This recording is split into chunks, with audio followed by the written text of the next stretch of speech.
Good on him. Smart from you. So I'm very more excited about coming here than In your to Berlin, Paris. travel here, sir. Back. Did you drive? Yes. So go back. There's normal there's a church you can say I speak there. Well, I appreciate you coming in. Oh, you're very welcome. Thank you for all. And leaders like you and friends of the Mori, going to see how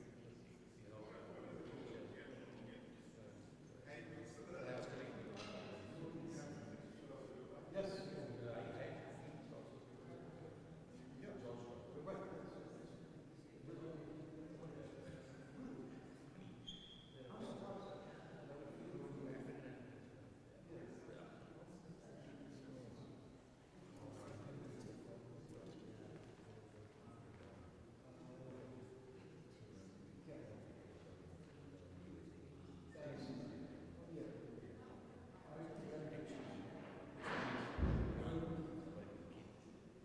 Yeah, very good.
Good morning, everyone.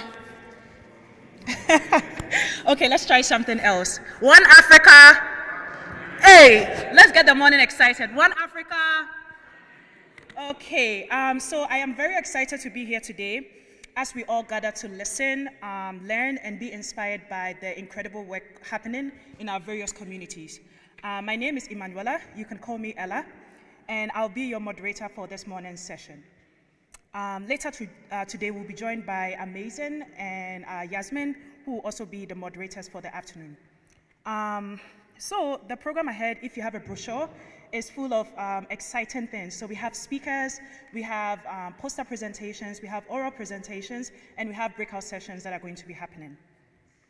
So without further ado, I'm going to invite Dr. Makoni to introduce our opener for this morning. Can we give a round of applause?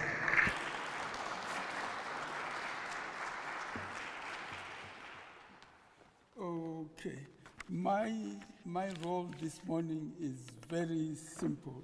Is to welcome you all and to thank Professor Lang, the Dean of the College of Liberal Arts, for agreeing to formally open the 9th annual PANAPA conference. Dean Lang, the floor is yours.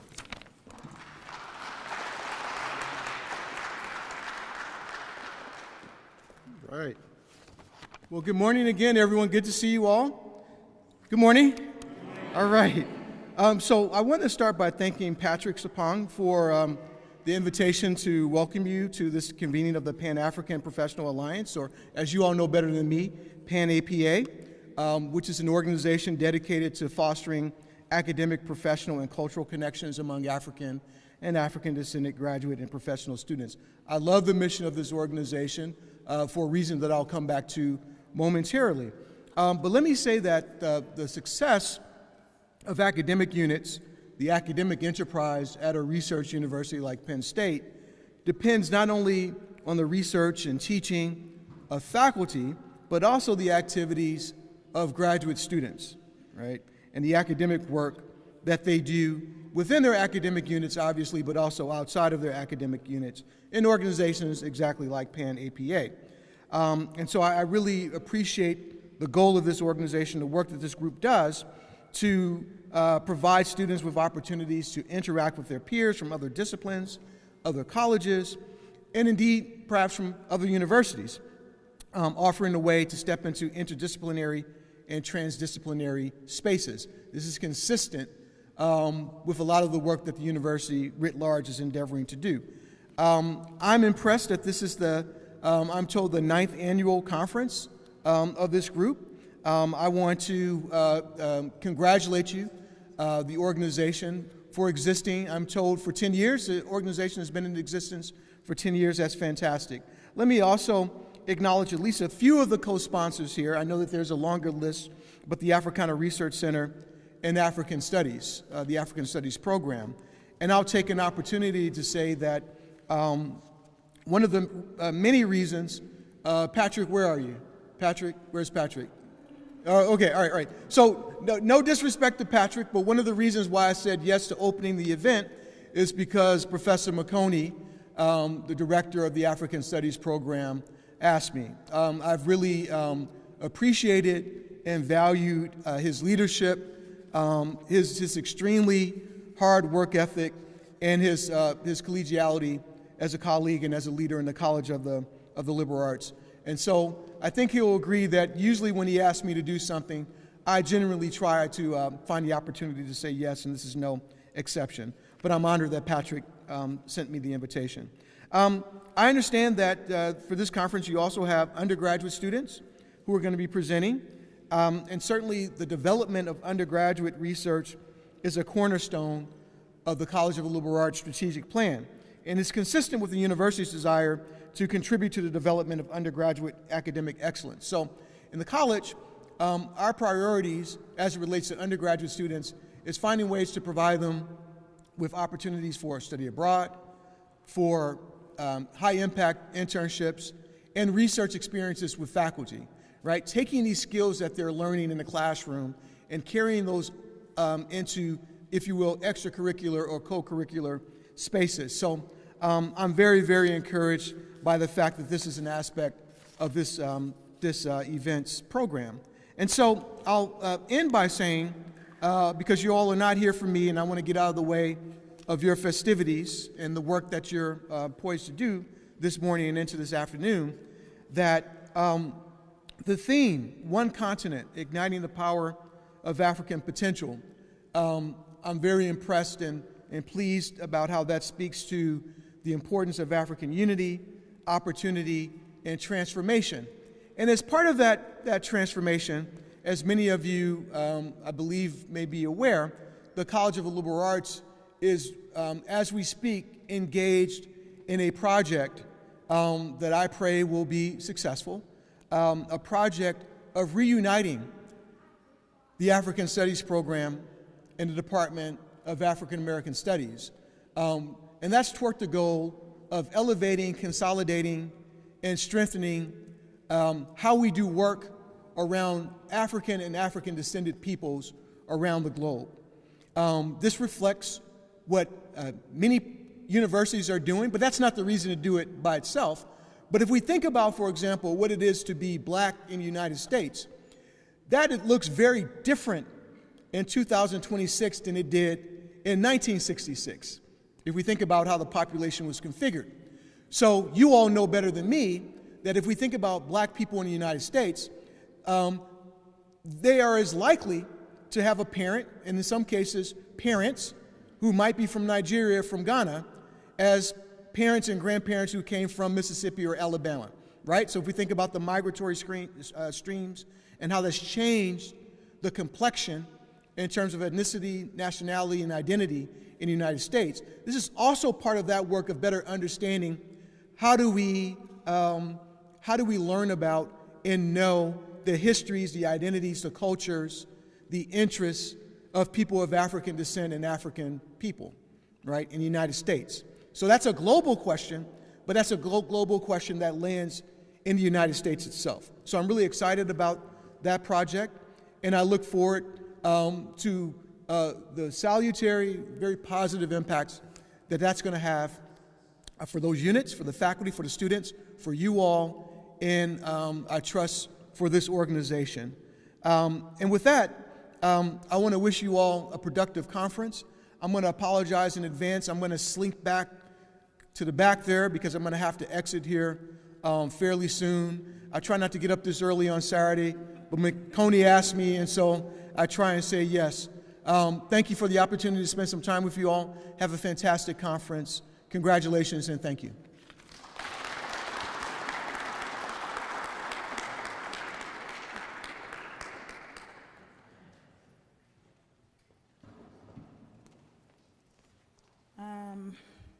Thank you, Dr. Makonia and Dr. Lang. Next, we'll move into our oral presentations. So I hope our oral presenters are ready.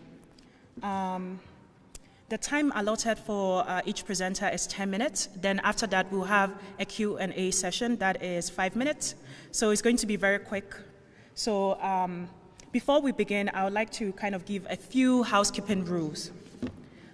So for our audience, I would like to ask that we fully be present and also support our speakers as they have put in a lot of effort into their work.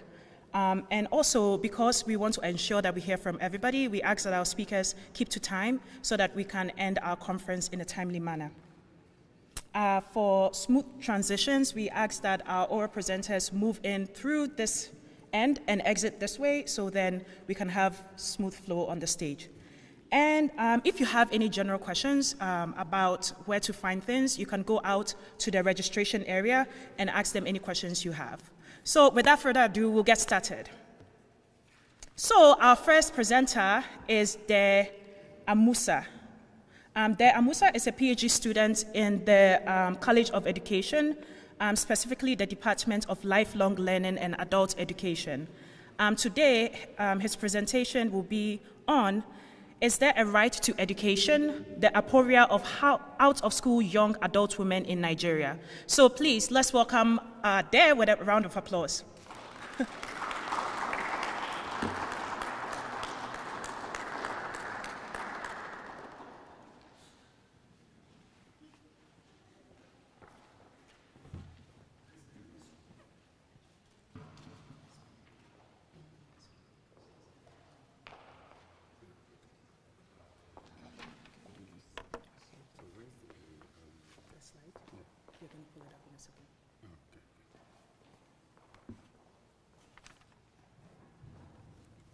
Okay. Good morning once again. I will be talking on the topic, is there a right to education? The aporia of out-of-school young adult women in Nigeria. Oh, okay, sorry. Okay, so I will be talking on the topic, is there a right to education? The aporia of out-of-school young adult women in Nigeria. So I hope my voice is better now. Can we all hear me now? All right, good. Okay, so as she has rightly said, my name is Daria Musa, and I am from Nigeria. So that's why I'm putting on my cap and every other thing. Okay, so next slide. You can. Oh, sorry. Okay.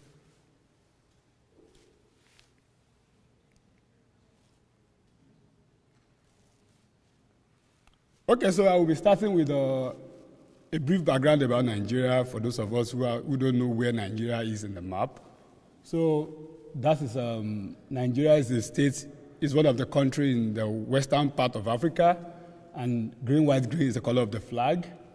So we had our independence in 1960, October 1st, and our nickname is Giant of Africa. We have a landmass of 923,769 kilometers per square, and the population, we are just 220 million.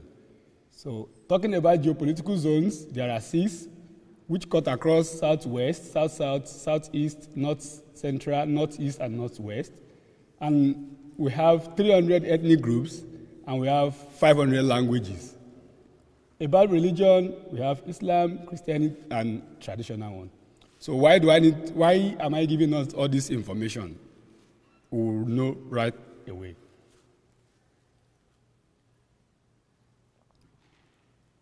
Okay, so for a nation with 220 million people, doesn't it look somehow to have 20 million people that are out of school? That is like 1 out of 10.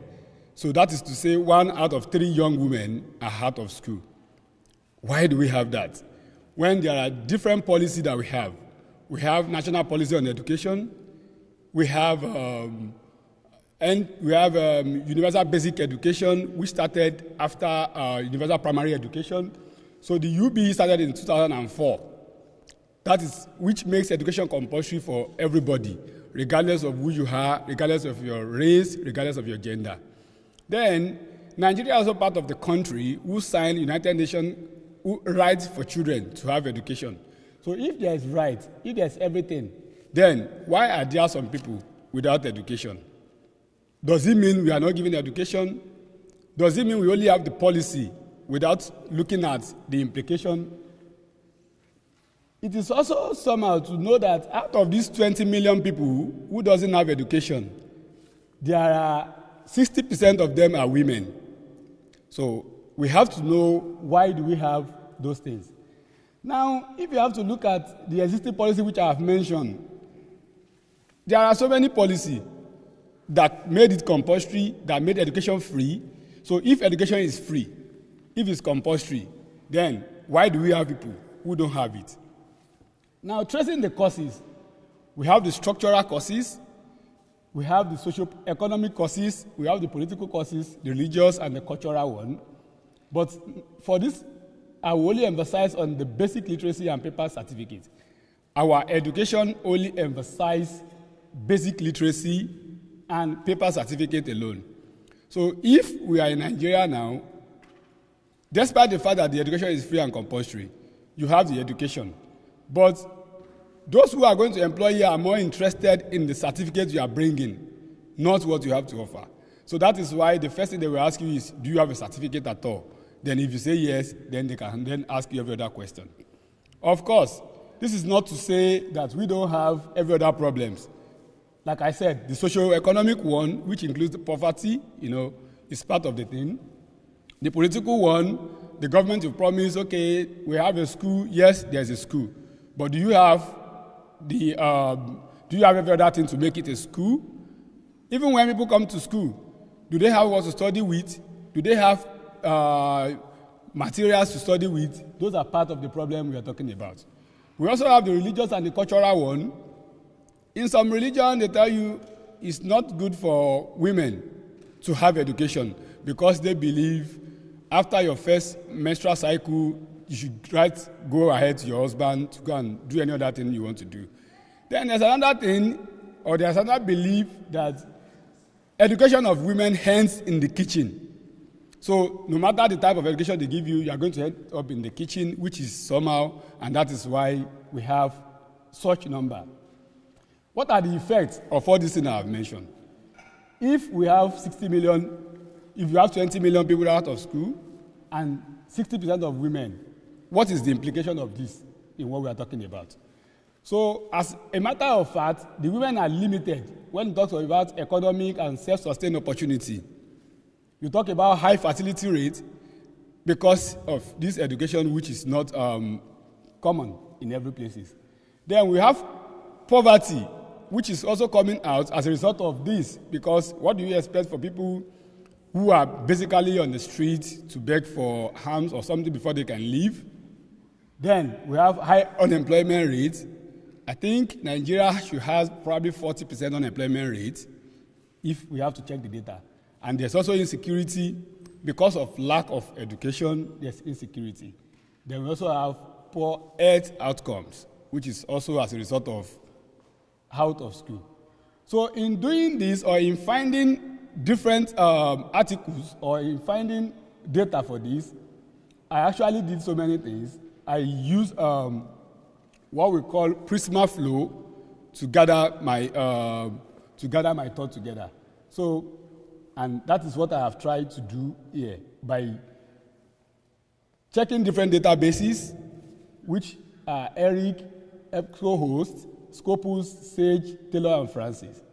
Then, from 354 articles, I screened them down to 194 using the duplicate. Some are duplicate records, then I removed them.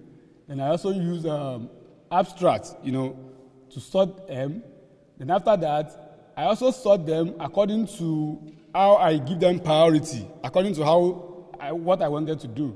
So I use language to sort some. I remove some because they are not empirical. I remove some because they didn't focus on education, because I'm only interested in education. Some of those articles focus on health and every other thing, which is not my own aim. Then, out of the 355, I was able to pick 30. That is significant for what I'm doing. Then I also tried to check other places like Google Scholar, ResearchGate, and hand searching. So at the end of the day, I was able to use 38 articles, or 38 different articles in general.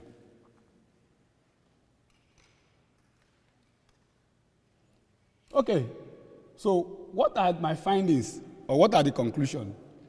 Just like I have said, don't forget I have said, mostly education, aside from the courses, or aside from the main courses that made them out of school, I have mentioned that our education only emphasizes on basic certificate alone. And it seems that the type of education we are given is not really what we need as a developing nation.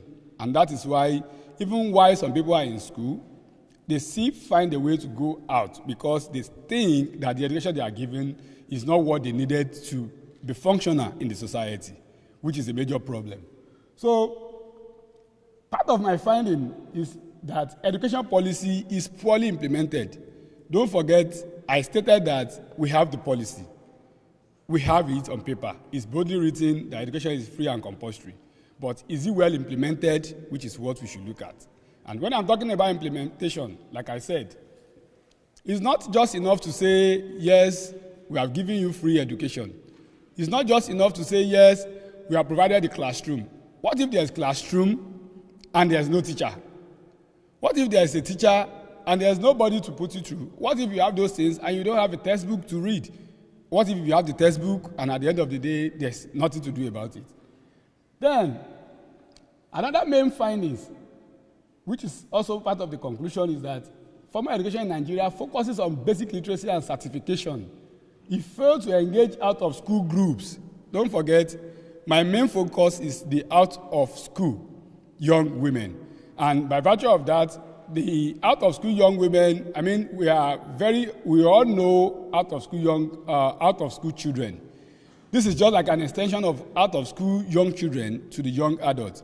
Those who are children today, they are the young adults tomorrow. And the young adults in this context start from age 11 to age 24. So some of them feel because the education they are giving them doesn't really tally well with what they want to do. I mean, if I don't want to be a learned person, there should be a form of education which will also give me, puts me out in line. If I don't want to be a doctor, I should have something else that will make me probably something like a vocational trade, which I will have, which will make me leverage up to every other person too. So we don't have such type of education. Despite that we have technical education, but it doesn't really capture the interest of the out of school. And that is why we have such number of people that are out of school. Then another thing is integration of, can we go back there, please? The integration of basic education with vocational training, which is part of my recommendation. We should integrate basic education with vocational training, especially for the out of school. Somebody who has been on the street to make money, if you want such person to come out to school, it's not enough for you to just say, okay, I'm only teaching you how to read. You have to give them a source of empowerment. So if you match empowerment with education, that will also make them to say, okay, yes, I think I can do this. At the end of the day, they are not only learning to know how to read or write, but they are also learning how to be functional in the society. So the last recommendation I said, there's also a need to plan education with the community rather than imposing it on participants. The basic education is only planned based on the existing policy, based on different groups that we are in, just like I said. Don't forget, we have everything from the UK because we are colonized by the British. So if you are going to plan education that will work in a place or in a country like Nigeria, it should be planned along with the community because the need of the community differs. So if they have different needs, then you should plan according to their need, which makes it more functional to everybody. So if you want to follow the Faure et al. Recommendation that if you want education to follow education, if they want to learn, you want them to learn education to do, to be, to act, and to live, to be functional, then it has to be planned along with the community. Thank you.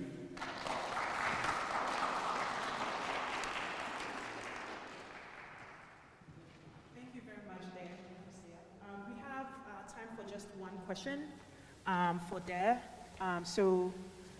I think Debo and Ernest have the microphones, so would you like to give it to the first, sorry, I don't know your name. I can give this to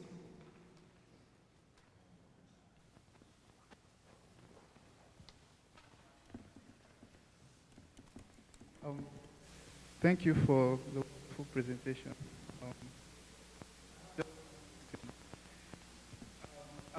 Can you hear me? Yeah, I'm a Nigerian, so stuff about Nigeria. And one of the things I see as a big challenge in Nigeria is the fact that we don't even have like a good database.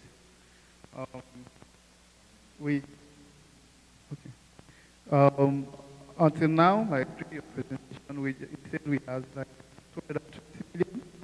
I think the census was in 2006, almost 20 years now, right? So since then, we've been saying 200 million people, right?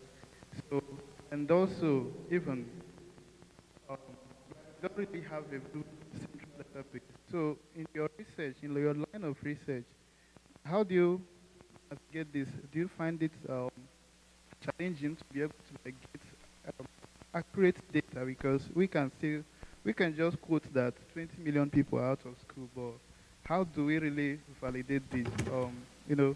So do you see it challenging in your line of research? Thank you. Thank you for that question. So if we are saying we have 220 million, it is based on the existing population census that we did last. So, and I think it's right to stay with that as 220 million. Then for the number of out of school, if we check the larger database, if you check UNICEF, if you check UNESCO, if you check World Bank, even all the mainstream media that we have in Nigeria, I'm talking about all the Vanguard, all the newspaper outlets, it's the same thing everywhere. They quote the same figure. And they don't just come up with this figure. There are different things they use in bringing out this figure. And in most cases, they look at UNESCO, they look at UNICEF, and every other one. You know, like the exact thing, how they get this data. Do they just go to the street and count people, or how do they get this data? Do you know? I'm just curious. If you don't know, it's fine. Sorry, could you take that again? Like, if you know how exactly they get this data, or do they like go to the street? I know in Nigeria things work differently, like as it is here. You know, it's difficult to have like data about people. So, do you know the exact they use to get this data? It's totally fine. Yeah, that's fine. So the data are not just coming up out of nowhere. In some of these things, you have to visit the community, because I stay in Lagos, and it's obvious. You can see most of them that are out of school. I mean, it's not just by saying they are, but you also see them. And if you go to North, of course, you know what is going on in the North right now.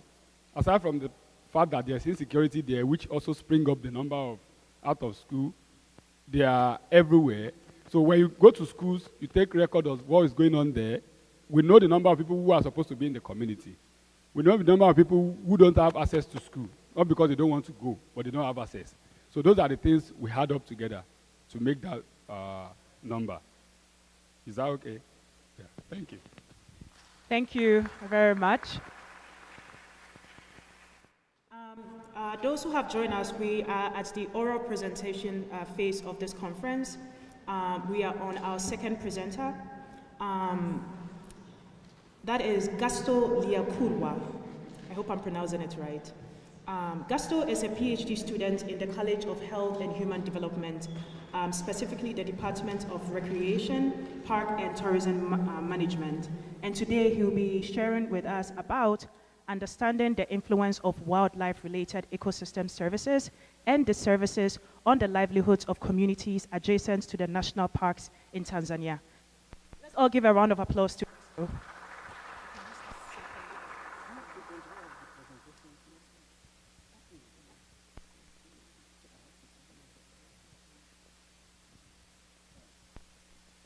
Good morning, everyone.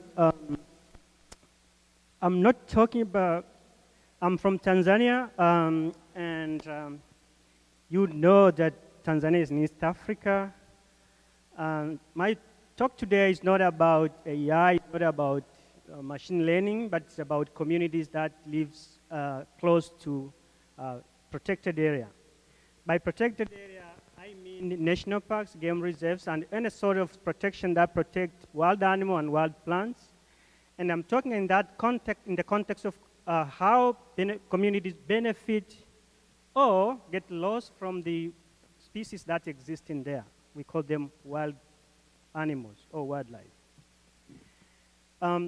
We know that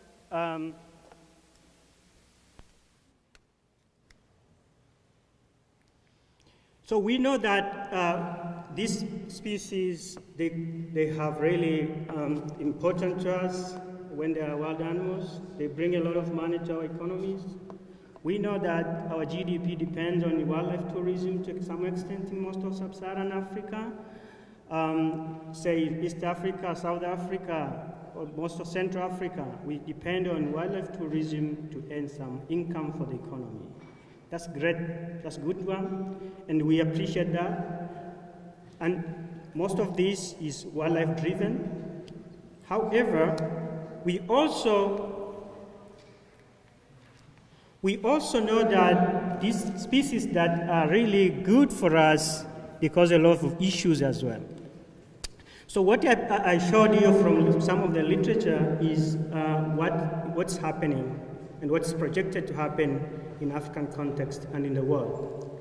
So the map to the left showing how protected area are overlapping, how communities are overlapping with protected areas. And because the human population is increasing, and also the protection is also intensifying, we have a really overlap between human and wildlife in protected areas. In such scenario, we expect a lot of overlaps. And what does overlaps mean is that we are having more people closer to wildlife. It's good that we can get money from tourism, as we saw, but also there's another side of it where communities living adjacent to these areas are also getting a lot of loss, especially when it comes to species that raid the crops, when it comes to species that go into the animal, in the livestock. It's really a challenge to these communities. So if you look at the other one, is a burden that most of the global burden of human-wildlife conflicts. And when you see the red one, that's Africa, mostly in sub-Saharan Africa. You see the overlap, and most of these species are really pressing livelihoods of those communities that live close to them. This bringing the good challenge. So this is two sides. One being good for global economy at the national state, probably. But my interest is looking at these communities at the micro scale, where this overlap happens. Not sure whether they get what they really get. So when I talk about service and disservice, it's trying to look at the trade-off between the benefits that they get as a community at that micro scale, and also the cost that they suffer from wildlife, and see how better we can create a balance between what they get and what actually is happening in terms of costs of these beasts.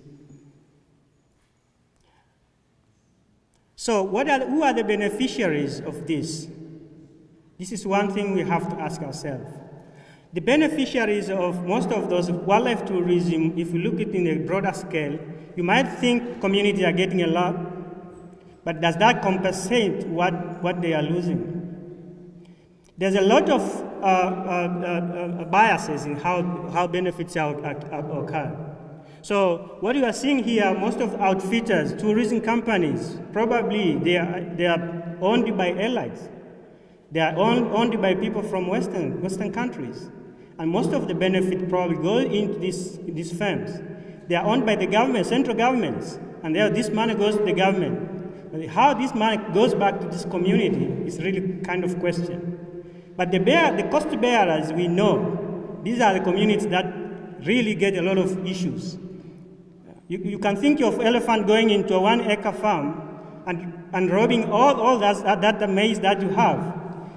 And then you hear in the TVs and in radio that tourism is booming and we've got a lot of money into country. But are you getting that? We're not sure. So that's what I think of. The costs and benefits are really kind of biased. So my question is, do we strike the balance? Do we see communities getting all these things or not?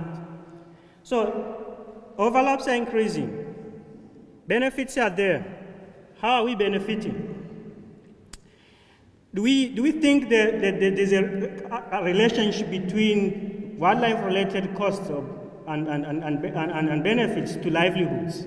And when I say livelihood, I'm talking about everyday living, getting food, going to school, getting good health facilities and all those ones. So my livelihood in that context, and what's the relationship that exists between the two?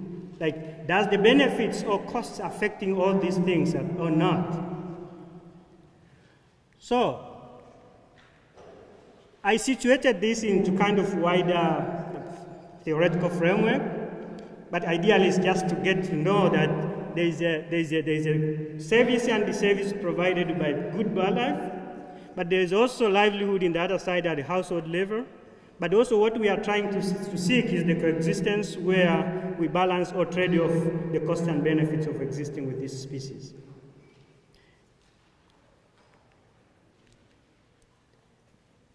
I operationalized this in this context.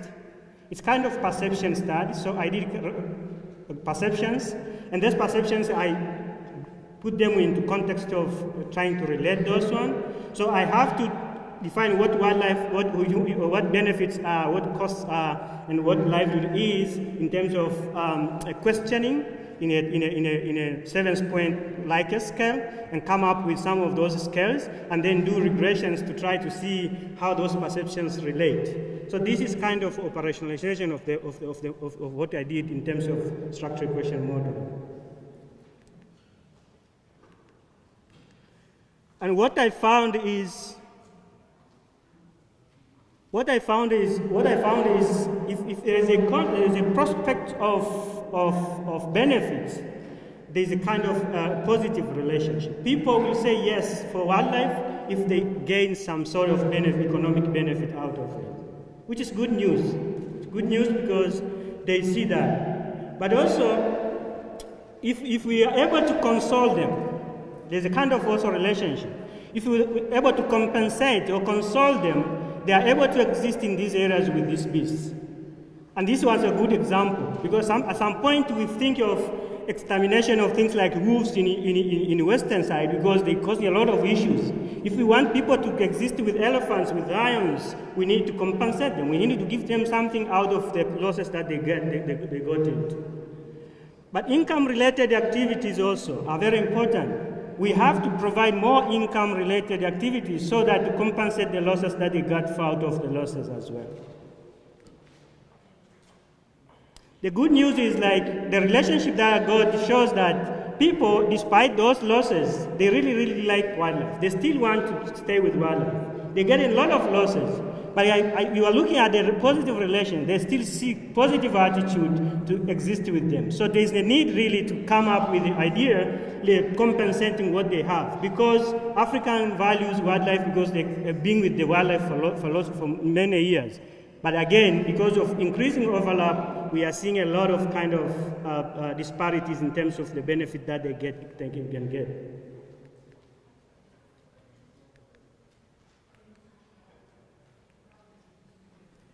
This is a situation we have in terms of wildlife, just to almost to conclude.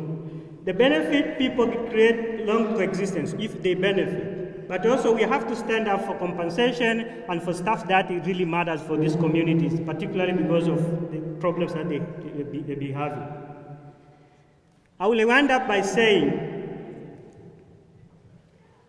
the takeaway is that we really have lived in the cities. We have to consider three things. One is how do we balance the benefit and cost of community existing in these areas? The second is how do we promote wildlife tourism to benefit the communities? And the last thing is communities accept to carry burdens if they see the benefit of existing with wildlife. With that one, take away that, and thank you very much.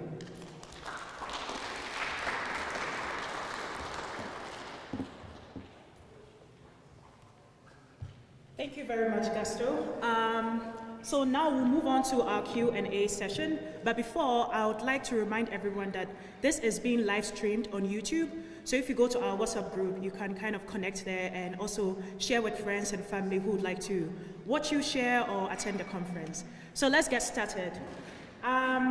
We have, I think, a few mics out there. So if you have any questions, just raise your hand and then we'll bring the mic to you.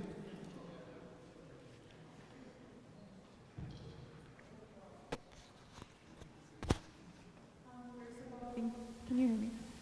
Okay. Thank you for your presentation. This is really important research. My question is, we have a faculty in the anthropology department that specializes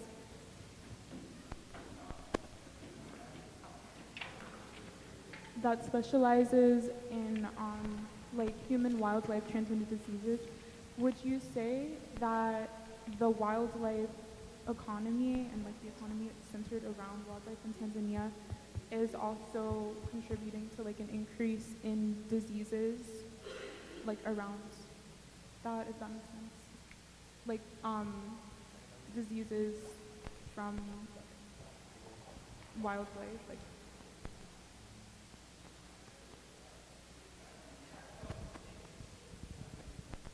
Okay, thanks for the good question. Though. So one of the things that wildlife causes to people is also transmission of diseases, and diseases both sides.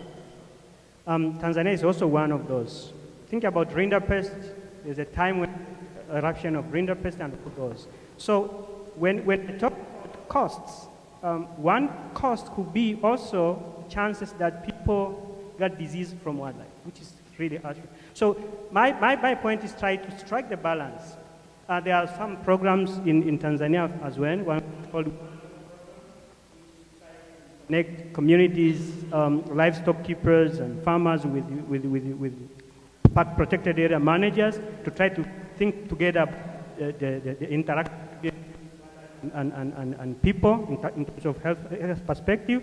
And that's one of the things I say, do we see that, can we strike that balance to see the rate disease infestation from wildlife is also kind of capped up or treated so that to ensure the balance and from wildlife, which is two-way anyway.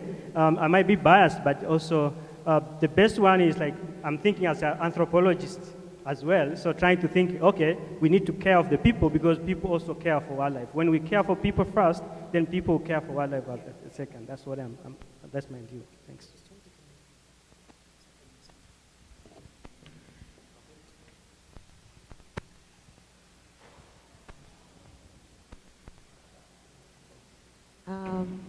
Thank you again for your presentation. It was very interesting. My question is more on the realm of,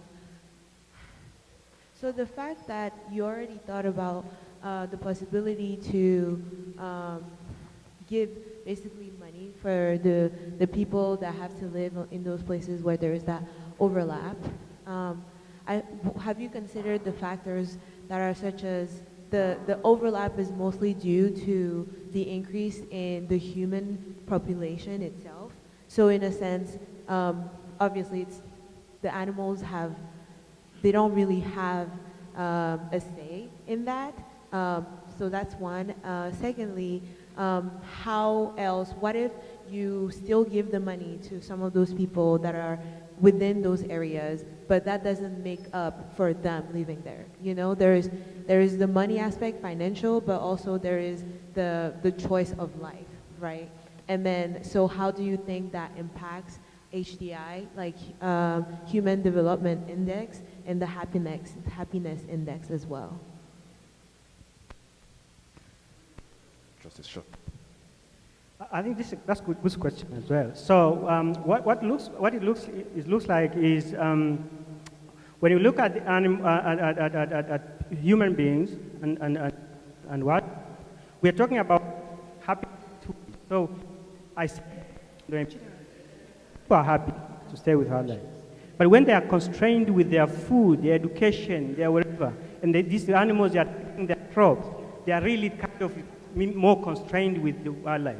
We know when we give basic needs to them, they kind of motivated to coexist, and we cannot avoid a coexistence because they have existed in there. And the population, as the population increases, we know the interaction become intense. So we expect when they get benefit, they create kind of tolerance. I know, thank you very much, Gusto. A round of applause to Gusto for his presentation. I know a lot of people or several others have questions. Because we are limited on time, we'll take the questions and then we'll give it to the presenter and then they can give you their response later, especially during the poster presentation where there's a lot of networking. You can ask further questions because we have 5 minutes for Q&A. Next up is our third presenter. He is Abdusalam Aminat. Abdusalam is a PhD student in the College of Earth and Mineral Sciences, specifically the Department of Geosciences. Hi. Her presentation is titled Beneath Urban Growth, Waste-Driven Pollution and Groundwater Vulnerability in Lagos State, Nigeria. Let's give a round of applause to welcome her. No, do you have this? So you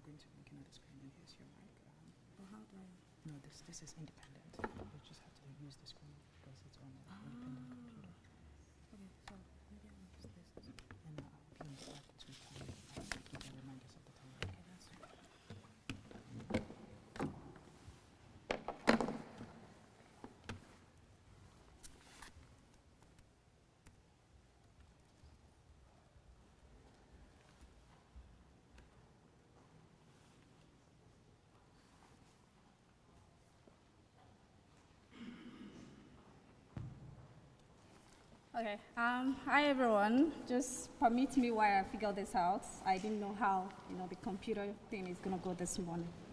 So 1 second.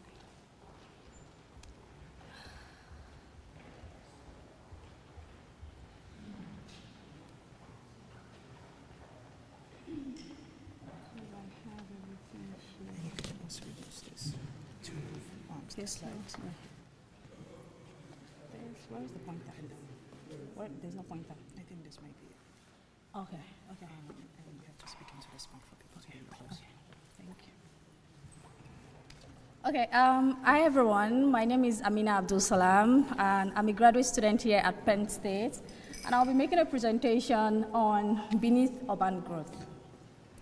Before I begin, give me 5 seconds to just acknowledge my students who worked on this, Thoyin Comfort Akinlewu, as well as Miriam Razak. I was privileged to supervise their work, and so I just wanted to give a shout out to them. We are all Africans here, right? Or we have friends that we might have invited. I can see someone. So I have a brief warm-up activity, and I want you guys to indulge me by participating in this warm-up activity. Has any of us here ever drunk from a borehole or a well? If you have, just raise your hands. Okay, I can see some hands up, that's good. Keep your hands up again if you've ever, drank the water without testing it, without thinking about what is seeping into the groundwater, anything like that. Okay, same as well. There is no judgment here. And this is what we're going to be talking about today, right? We assume that once the water is clean and clear, then everything is perfect, there's nothing wrong. But in places such as Lagos State, which is where our study area is, this assumption is very, very dangerous, and I'll tell us why.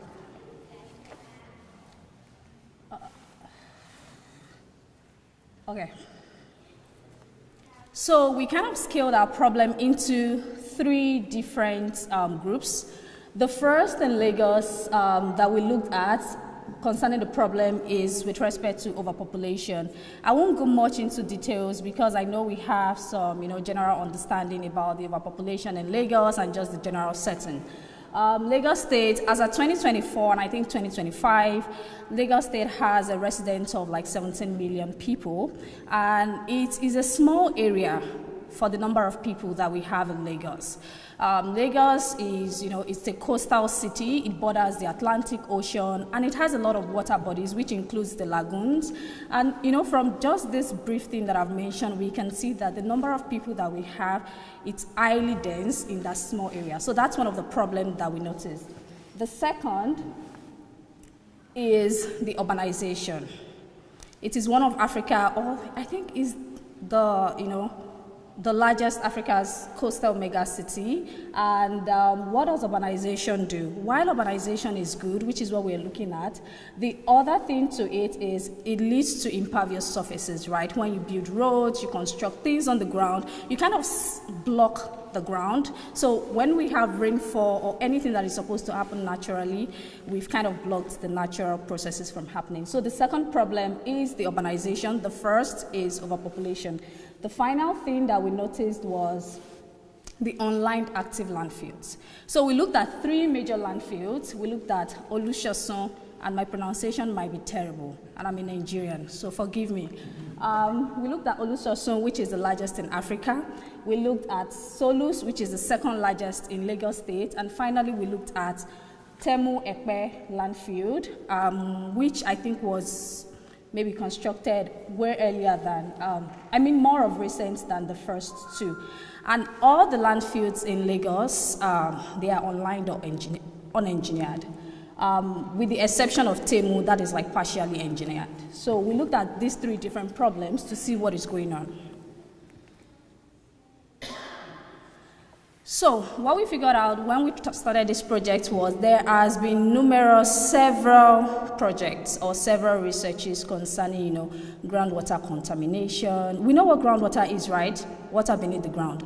So groundwater contamination as well as, waterborne disease risk. But what we found out is no single study has looked at this, has looked at everything has connected everything and looked at it either in terms of like geospatial analysis or statistical analysis to try to correlate and see what is going on. So we wanted to like bring everything together to see how one thing affects the other rather than look at things separately. So that was what our study aimed to address. Okay, so we have the study area here, which is Lagos State, and we looked at 3 highly populated local government area. We have 20 local government areas in Lagos State. We looked at 3, basically because of their population density, because of their nearness to the coast. We also looked at it. Lagos generally is a flat terrain or almost flat terrain. And then we also looked at it because of these 3 areas are highly urbanized compared to the others. So all these 3 factors, contributed to what we found out later in our study.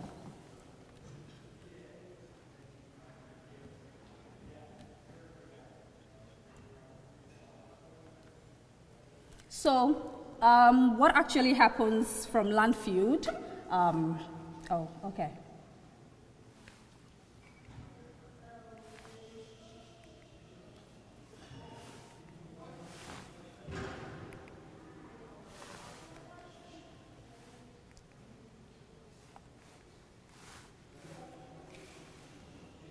What is going on? Am I supposed to do it here? What is going on?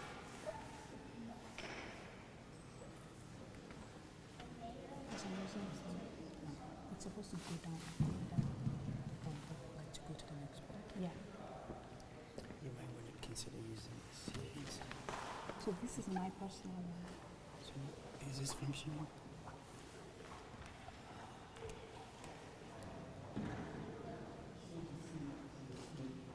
This is one that's connected. I think. Okay. Wait. You got it. Is this working or they'll control it over there?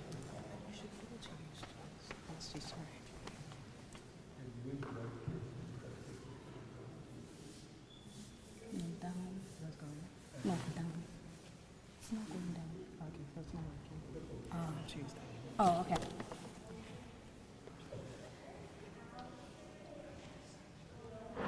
So just signal to me. Yeah.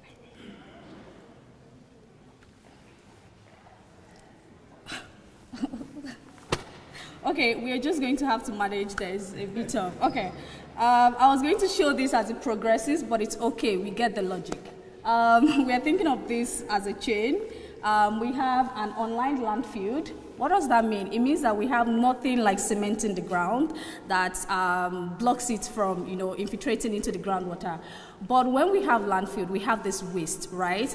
But this waste, they don't just migrate. They need something to push it. What pushes it? Things like rainfall. When you have rainfall, this serves as the controlling mechanism to push the waste down into our groundwater. Then we have what we notice is, and what we are all aware of, or most of us are aware of, is in Lagos we have shallow aquifers, right? And because of these shallow aquifers, these are highly susceptible to contamination compared to deeper aquifers. And then this shallow aquifer is what most of us make use of. I asked you at the beginning that how many of us have drunk from boreholes or wells. Most of the wells in Lagos are very shallow. They are ANDOG wells. And so we have people drinking from these contaminated ANDOG wells, and which can lead to waterborne diseases such as the cholera that we looked at in this study.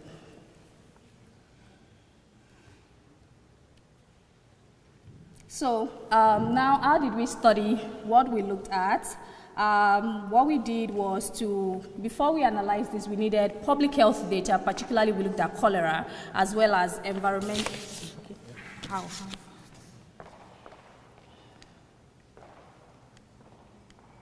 Okay.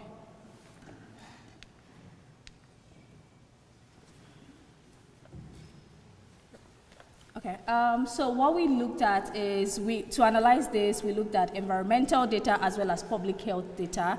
And I had a student worked on the geospatial modeling and the other student worked on the statistical modeling in order to understand what is going on and how all these factors we've mentioned, how they kind of affect or lead to, affect our groundwater in Lagos State.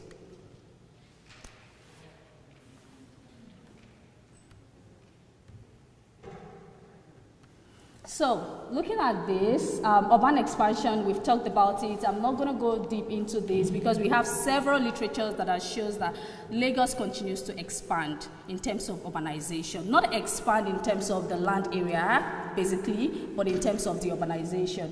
And what happens, as I mentioned, is if we look at...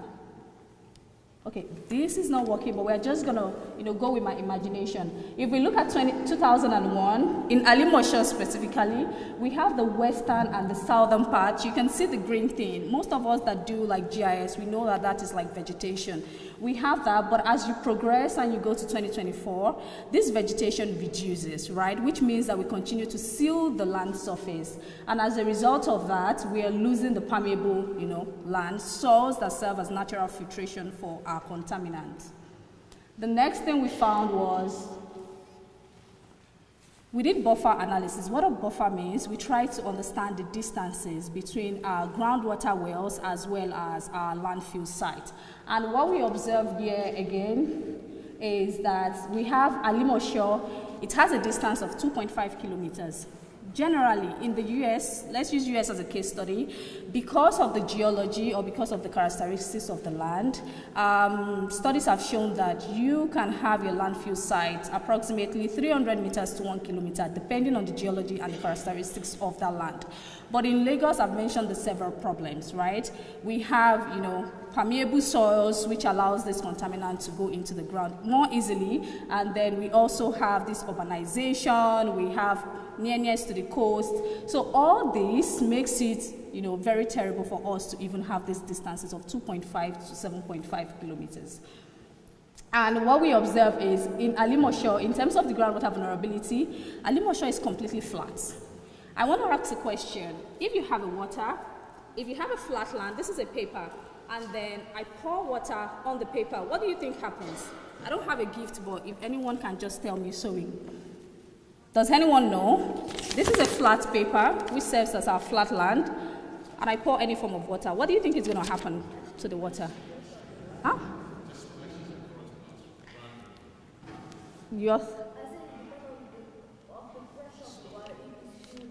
Okay, we have is going to flash, we have is...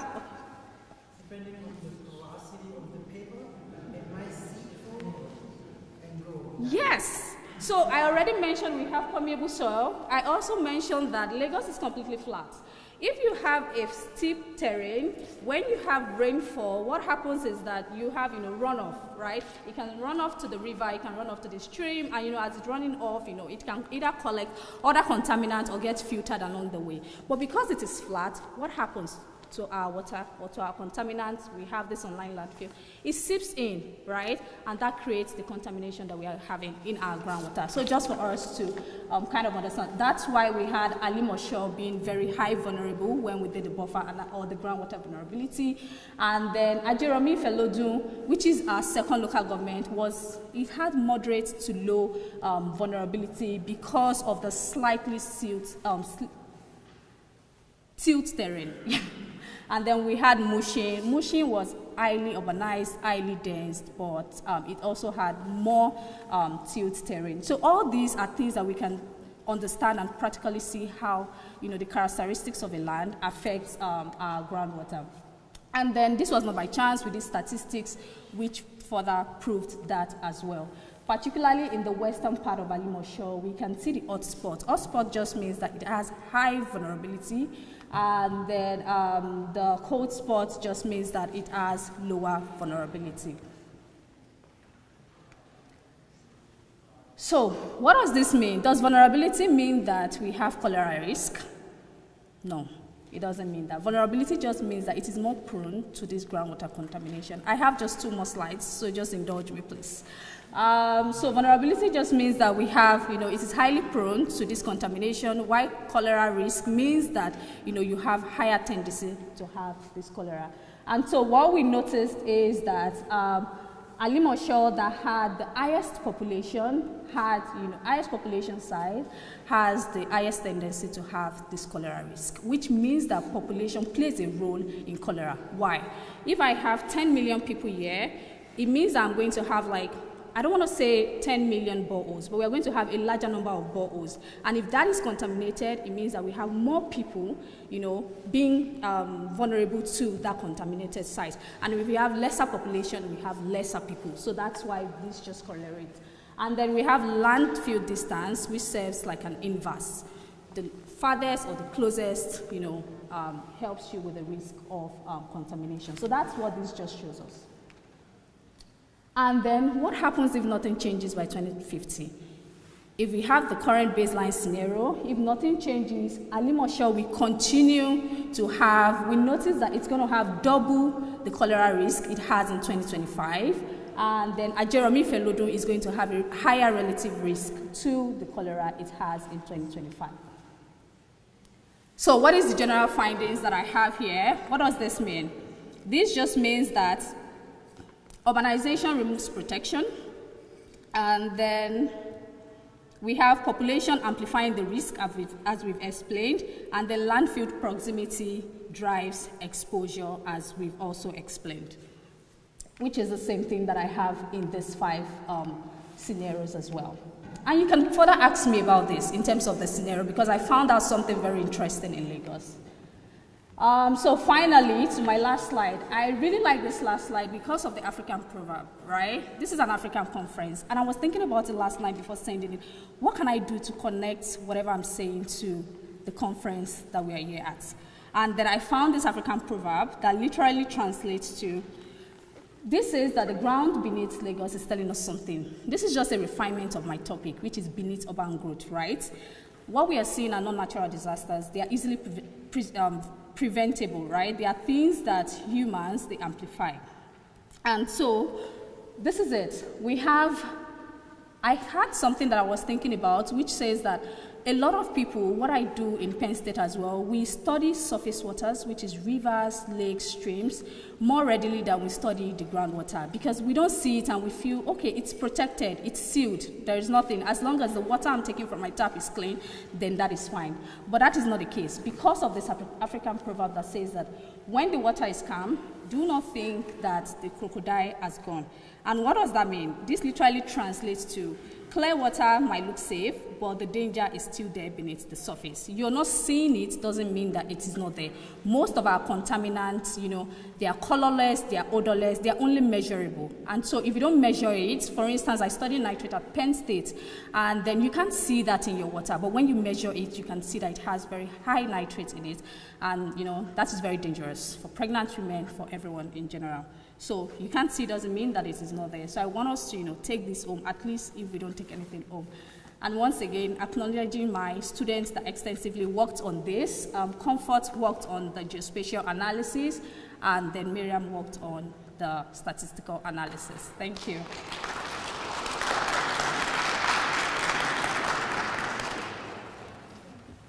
Also, I knew that was a lot, so pardon me for that. We had a lot to do, so thank you.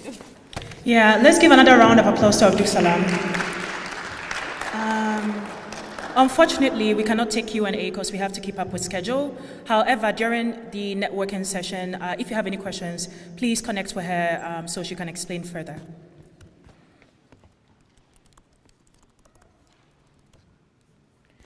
Our next presenter is Megdes A. Selassie. Megdes is a PhD fellow in the College of Education, specifically the Department of Educational Policy and Leadership. Her presentation is titled Beyond Datasm, Ubuntu, Ethical Relationality, and Algorithmic Power in African Societies. Let's give a round of applause for Megdes.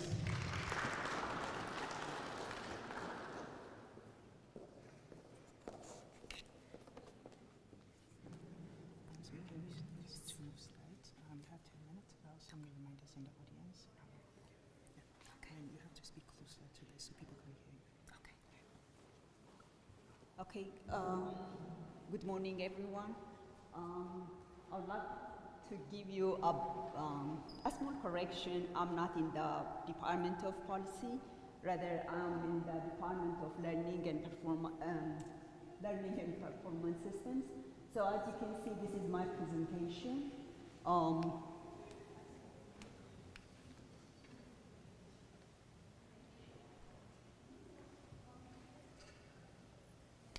Okay. So assume you're walking around your neighborhood and you're meeting with your friends and colleagues and you're wandering around and minding your business. Someone approaches you and greets you and say, oh, can you help me? I'm coming from another country. So that person seems like harmless, friendly, and you're just trying to connect with that person. But unfortunately, the person is wearing a glass like that, probably currently the famous glass, which is the Meta glasses in the space. So, like, you're recorded and your data is like in the hands of somebody. At that very moment, you're not connecting with somebody else, rather you are like a data for that person, and then they become like, you become the content, and at the same time they modify you as a data, not as a person. This situation was happening in one of the cities in Africa, probably 2 cities in Africa. So I bring this up for us because there is a notion which is called dataism. And as you can see, dataism is nothing but trying to diminish everything into data. So the belief in dataism is more data, more progress. But the issue is, human life, is it always possible to quantify, to measure, and to predict? Rather, there is always a missing element, because as a human being, we are not always quantifiable. Rather, we have like context, history, and humanity. So in this, how is this possible?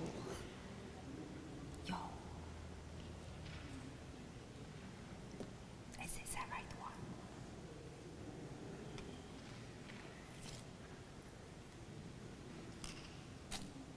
Okay. Unfortunately, my slide is not like going as it's planned. Anyways, as I told you like earlier in the previous slide, the whole concept of this research is, are we only diminished in numerical forms? Are we only even data? So if we are not, there is some problem, which is like, as you all know, AI is like a buzzword everywhere, especially in Africa. It's not like coming as anything, rather we do have a history of surveillance, extraction of economies, and structural inequalities.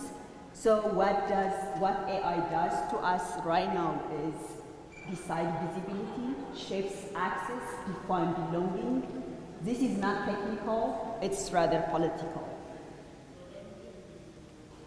So if we're like in the era of AI, one of the powerful tools currently we have is algorithm.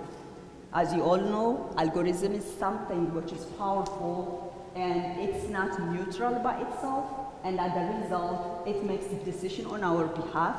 It is a gatekeeper and it is an invisible governor. What does that mean?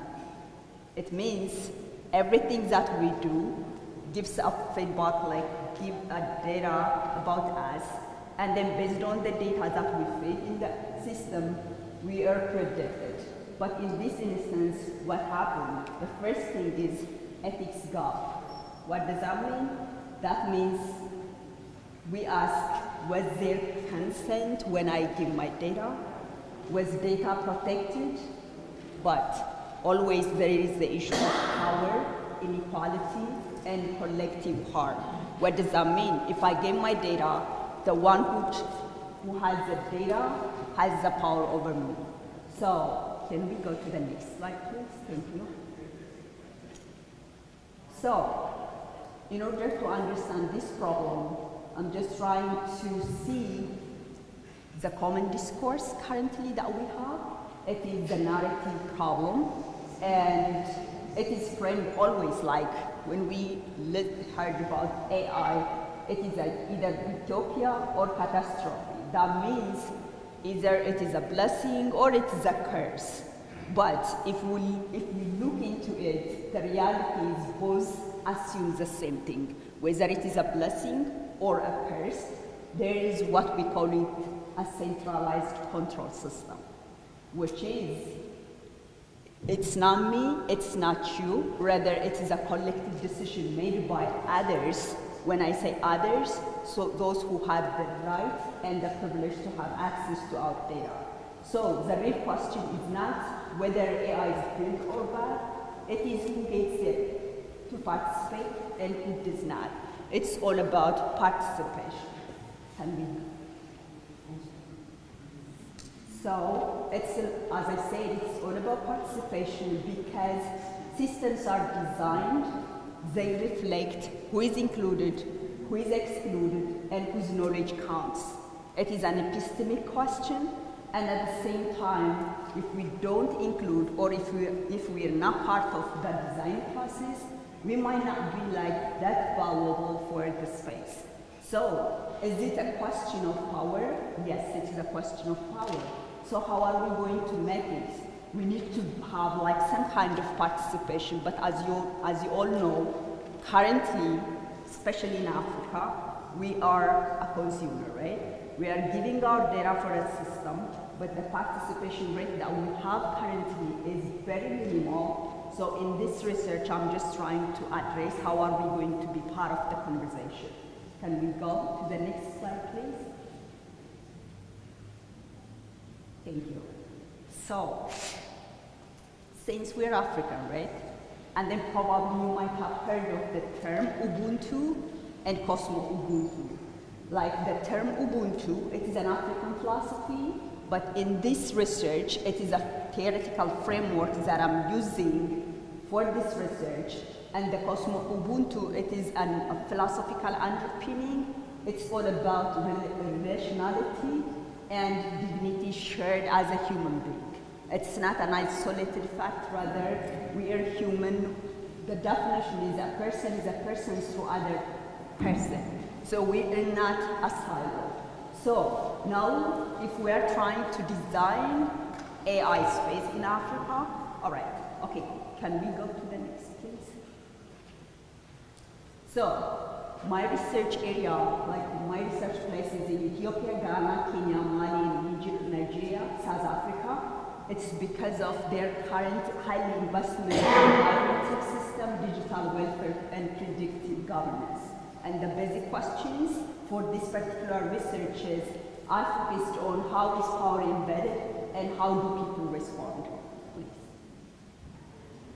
So, in my methodology, I use both theoretical and technical. For the theoretical part, I use like institutional analysis, policy review, and the political theory, because this AI system, especially in Africa, has some kind of political implication. Can we go to the next, please? For the technical pipeline, I understood AI as a full system. What does that mean?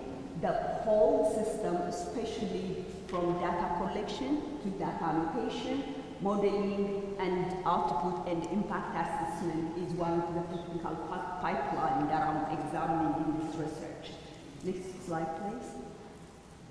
So, when I say data annotation, the fundamental thing, the fundamental questions that we need to raise as the data annotation phase is, because it is the fundamental and the foundational in shaping AI system. So we need to focus who collects the data, who labels it, and under what assumption. Why I'm saying this? Because when we annotate data, the first thing that comes to the conversation is language. Which language, which culture, and which categories of meaning are embedded in the system. Can we go next, please? Thank you. So, as you know, as I already said, when I say system, it is input, process, output, and impact.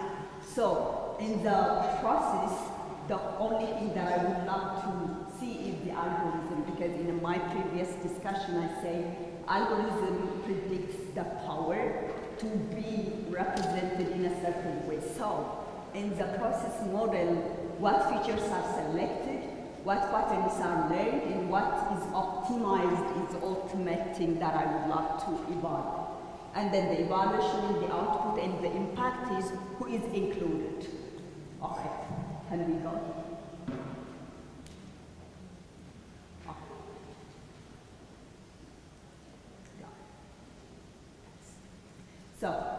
the finding.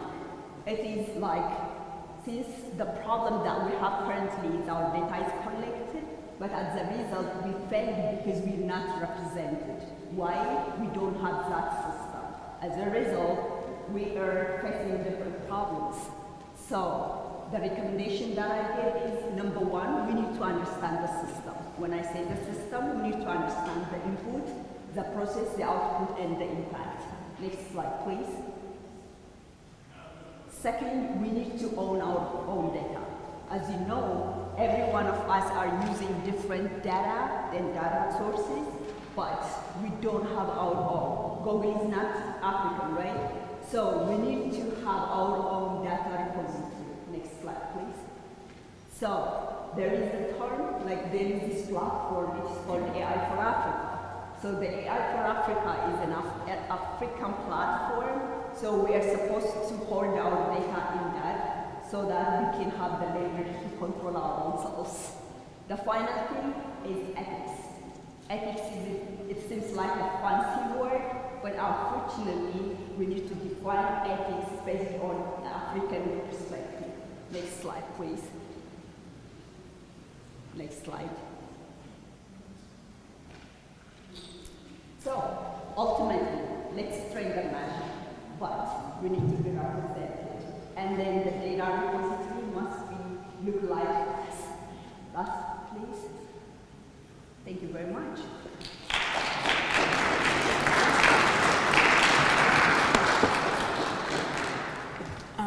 Megdes, you can stay here so we can look at it. Thank you very much, Megdes. Now it's to the Q&A session. We have time for one question. So if you have a question, please raise your hand and we'll bring the mic to you.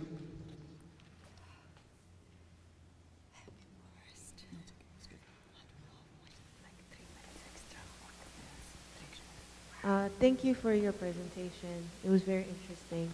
My question has to do with, you mentioned that one of the important things that we must do as African people is to have a power over the inputs of, what builds an AI or an algorithm. So what do you think can be done about making sure that what is inputted into that algorithm doesn't contain biases or, things that would foster inequalities so that we can support our communities? Okay, thank you so much. So as I'm trying to address in one of my slides, the fundamental thing that we need to do in order to be represented properly, we need to have our own data. When I say data, it's not simply a mere collection of facts, but in AI, there is what we call it a term or a process, what we call it, data annotation. It is about collection of data and then trying to label and feed the system or train the machine based on the collected data. The problem lies there. If I'm not collecting data about my own country, probably, like say for instance, I'm from Ethiopia, from Addis. I can't represent fully, I did not to say I know about Ethiopia, no, because there are so many language, culture, and representation. So as you said, there is a bias. Think about it. If there is no any African in the table and everything is like coded and trained and everything, you can imagine, right? So the idea of it is, like I said, when I try to understand how are we going to create our own repository, we need to have a representation. That representation should reflect who we are as an African, as an Ethiopian, Ghanaian, or Kenyan, and at the same time, there should be some kind of definition. In my presentation, I am even trying to define the word accuracy, because probably accuracy might be defined in a certain term, but accuracy must be defined in terms of the Ubuntu framework as something which is representative. Got you? All right. Okay. Any questions? Let's give a round of applause to Megdes.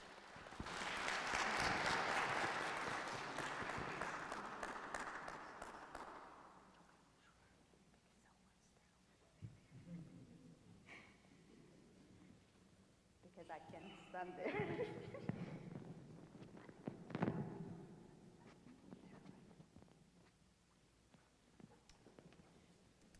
Okay, our final presenter for this morning's oral presentations is Nkosia Knight. Nkosia is the Director of Research at NIHAS Foundation, Georgetown University. Her presentation is titled Cultural Competency and Immersive Learning as Pathways to Global African Consciousness. I think this is a good segue from this presentation we just had, so that'll be very interesting. Let's give a round of applause to welcome her.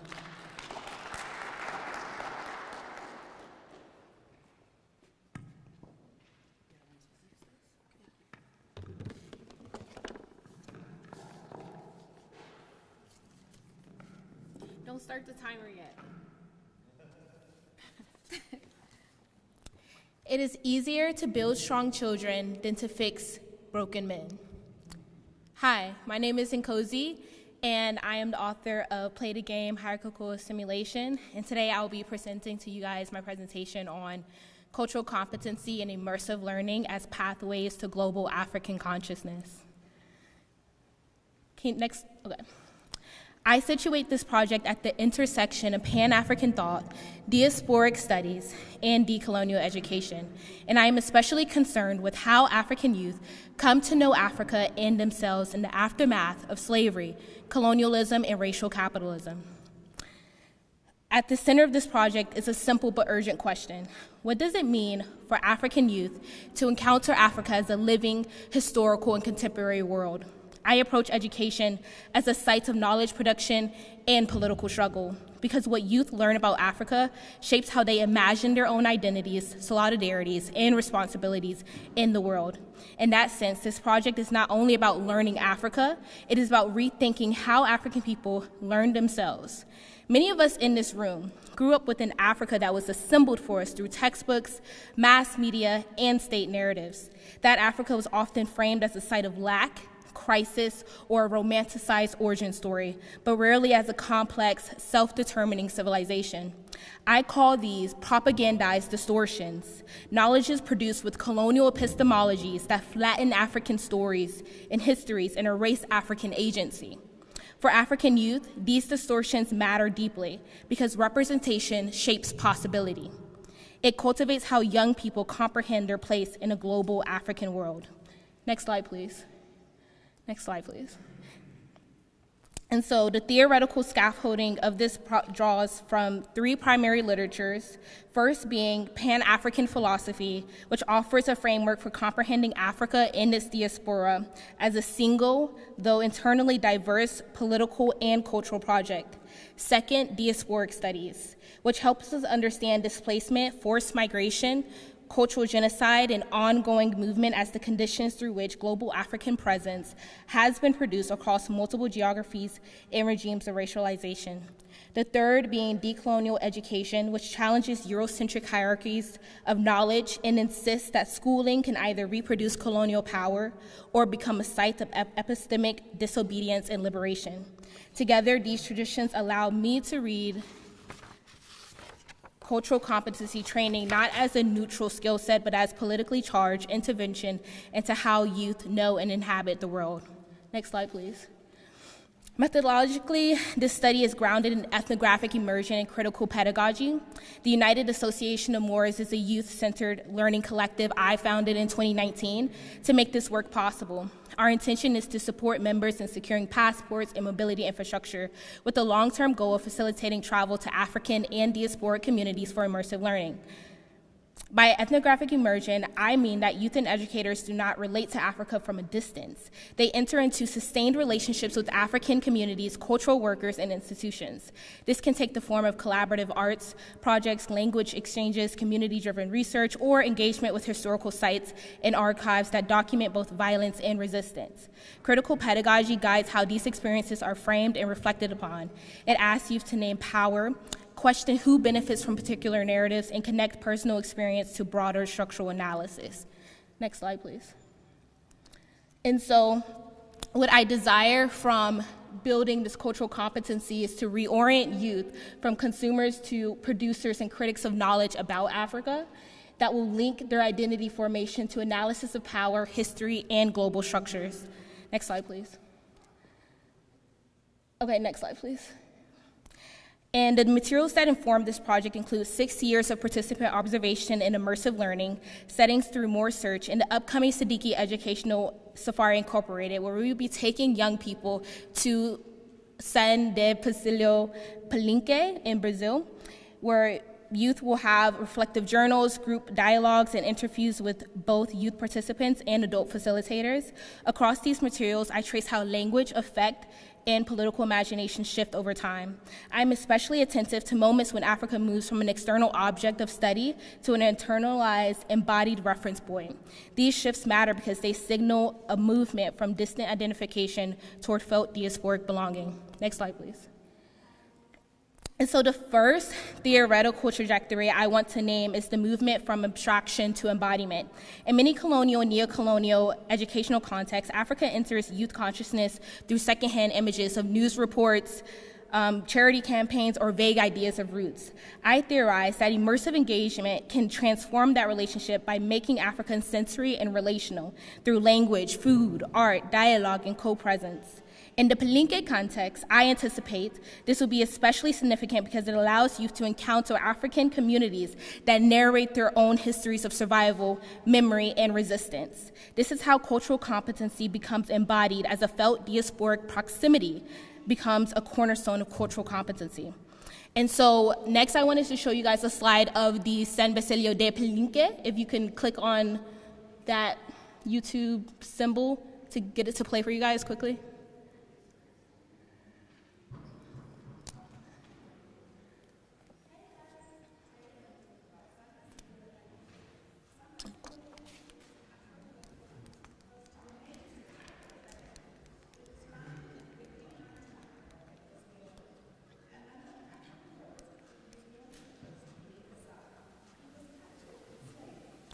It's okay. Maybe just pay attention to the images if you can't hear very well.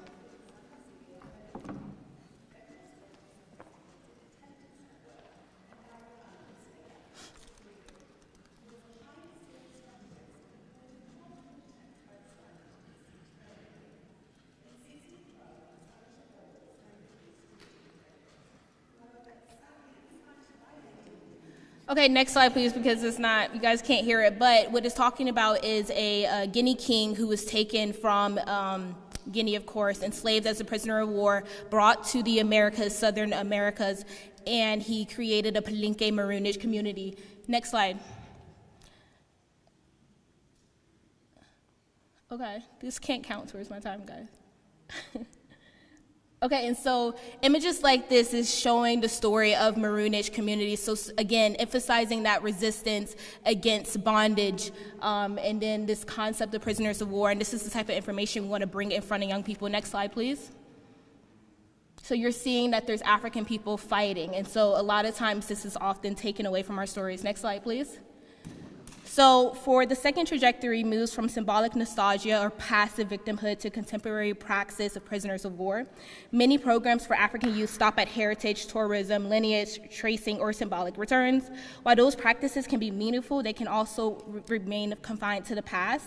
And in this project, I theorize a different outcome that youth will begin to connect histories of enslavement, maroonage, and resistance to present-day structures of racial capitalism, neo-imperialism, and global struggle. That is why I want to frame African and diasporic peoples not simply as victims, but as prisoners of war who continue to resist. This framing makes visible the continuity between historical crimes against humanity and ongoing wars and crises in places like Congo, Sudan, Palestine, Iran, Cuba, and Venezuela.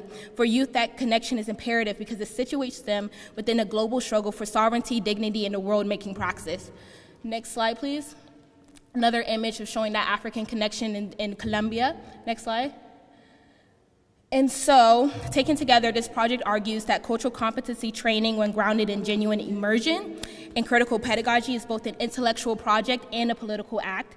It equips youth with interpretive tools to read the afterlives of slavery, colonialism, and imperial capitalism in contemporary life, while also nurturing ethical and effective commitments to global African community.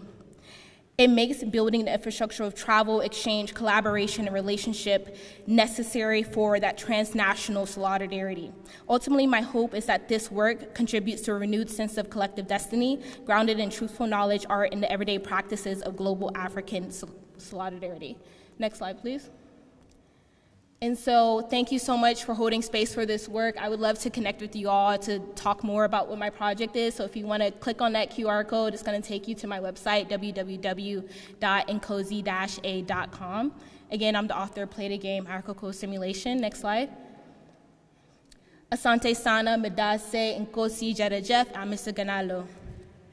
And again, it is easier to build strong children than to fix broken men. Have a good day.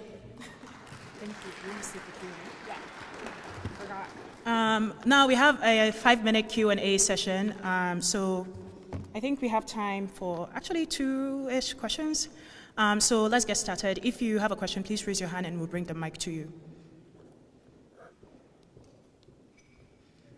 Yeah, I did.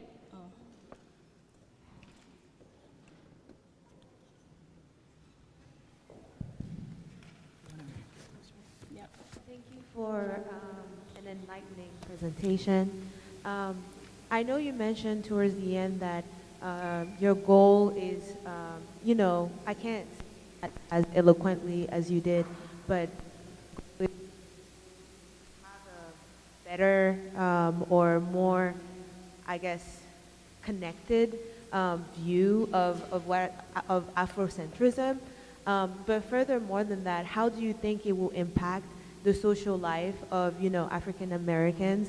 How do you feel, for one, do you think there is a connection between that lack of root to where it is that they're from, and possibly the violence and different it sounds muffled. Actions that are being portrayed or done here in the United States? And if so, do you think that having more of a root and understanding would impact that as well? Maybe you can follow up with her later if you didn't get it. I'm so sorry. It sounds so muffled because of the microphone. Can anyone, can you just maybe say it loudly in a concise way? No. Do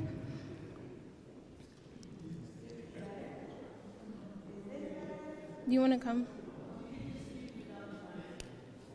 Yeah, just yell maybe. Sorry, that microphone is so muffled. Yes, better.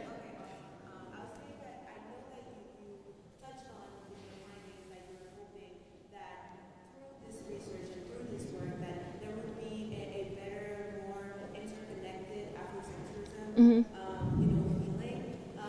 But also, how do you feel, for one, the lack of deep roots to Africa and where people are from, African Americans' lives, and how it is that sometimes there is that disconnectedness? How do you feel that impacts their lives here? If they were able to have more of that connection, right? Socioeconomically, how do you think that will also change things?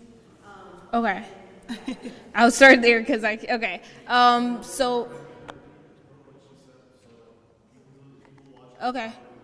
Yes. Oh, you want me to repeat it? Okay, so she basically asked me, you guys are testing my memory, about how African Americans feel with their disconnection to Africa, if I don't get you wrong, and then also how it can shift by establishing that identity socioeconomically. I think it's okay. And so what I would say, my emphasis is on youth and children, and so my quote by Frederick Douglass is, "It is easier to build strong children than to fix broken men." So basically, I'm like, the adults are lost, though.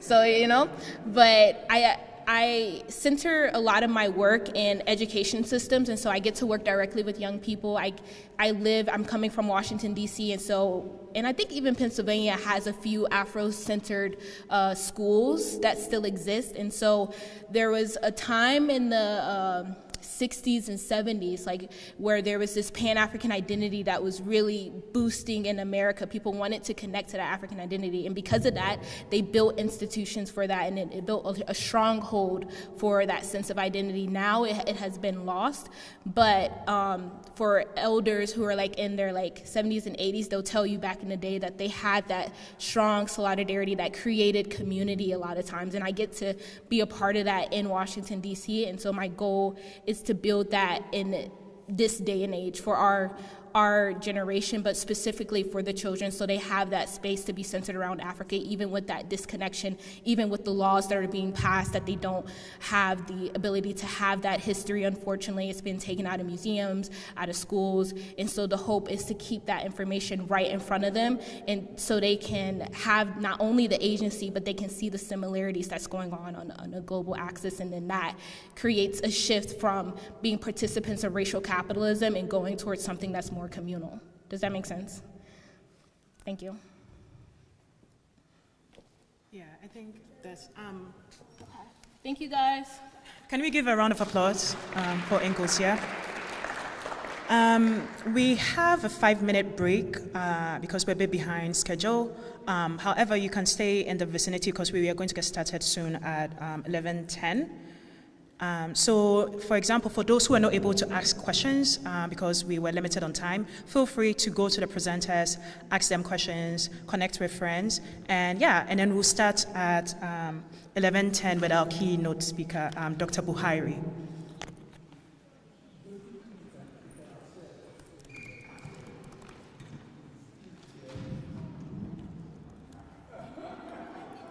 Yes, I thought the other girl would use it, but she was, no. I think it was just be like too much hassle to put it on her. So. Oh, okay. But thank you very much. Cute. How did you get involved in the like kind of this space? Like, is it like my doctoral? Oh, okay. Like, but what inspired you to get it? My background is in data science.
Hello, everyone. Can we get seated and get started, please?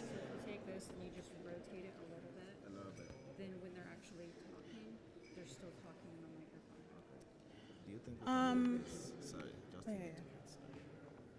if you just rotate it a little bit like that, so you're still seeing them straight on. Oh, and they can still, yeah. because every time they try to stay straight. The voice goes through, yeah. Please, if you have friends and colleagues outside, can you please get them in so we can get started? The break was 5 minutes, but I was told it takes 5 minutes to walk out and come back. So we've extended it by like another 5 minutes. So can everyone call their colleagues and friends to come back so we can get started so we can stay on schedule?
Hello, everyone. Can you hear me? One Africa. Hey, Panapa people. One Africa. Okay, let's get started. And I'm assuming people are going to, we need like energy. People, can you go out and get the people outside and bring them in? The people from the back squad, can you go and get people and bring them in? Please. So the people in the last row, please go get people and bring them in so we can have the space filled out a bit.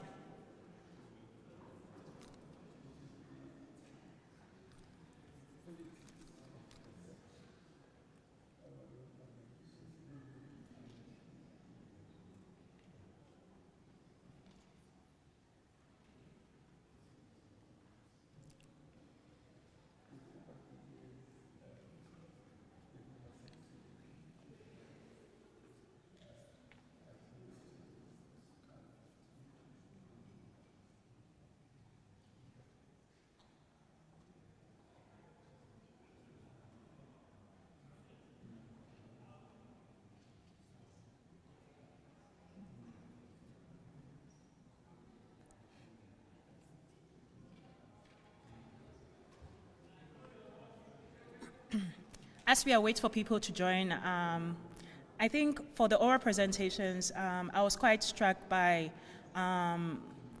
the rise in AI and its potential impact on people. Okay. Can you hear me? So I was saying, as we wait for people to slowly trickle in, although it's time, I was kind of reflecting on the conversations that were held here, the oral presentations, and what struck me was the rise in AI and its potential impact on African nations. I think it's high here in the US and in European countries and others, and I think it's getting onto the African continent. I was actually connecting with Megdes to learn more about that and how it actually ties in with Ngosia's presentation about consciousness. So I think that's an interesting thing I would like to explore more. I think we have enough people to get started. So I'm going to introduce our keynote speaker. So our keynote speaker is Dr. Gilbert Kwabena Buhari, and he'll be presenting on One Continent, Igniting the Power of African Potential. So a bit about Dr. Buhari.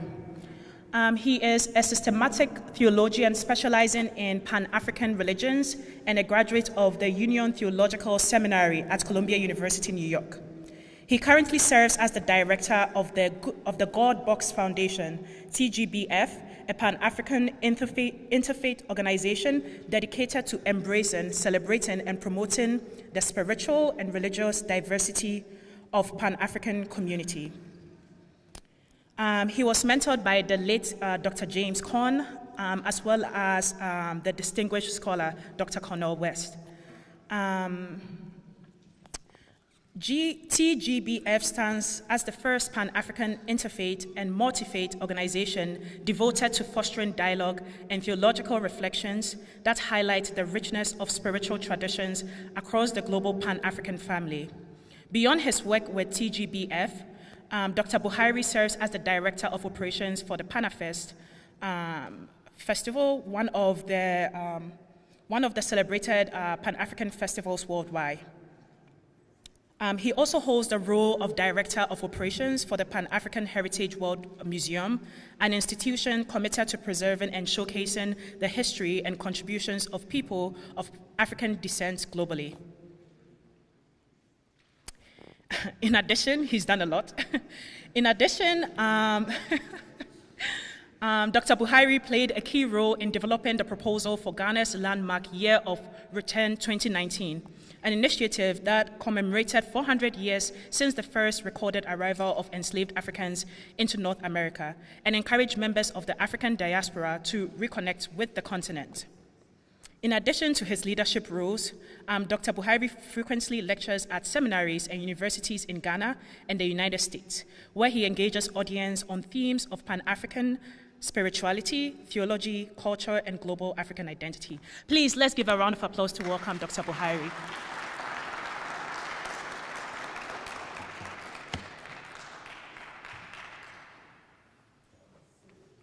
So I think this works, in case you want to use it. And then you have to speak closely to the microphone. Somebody's going to do that. Yeah, somebody's also going to do that.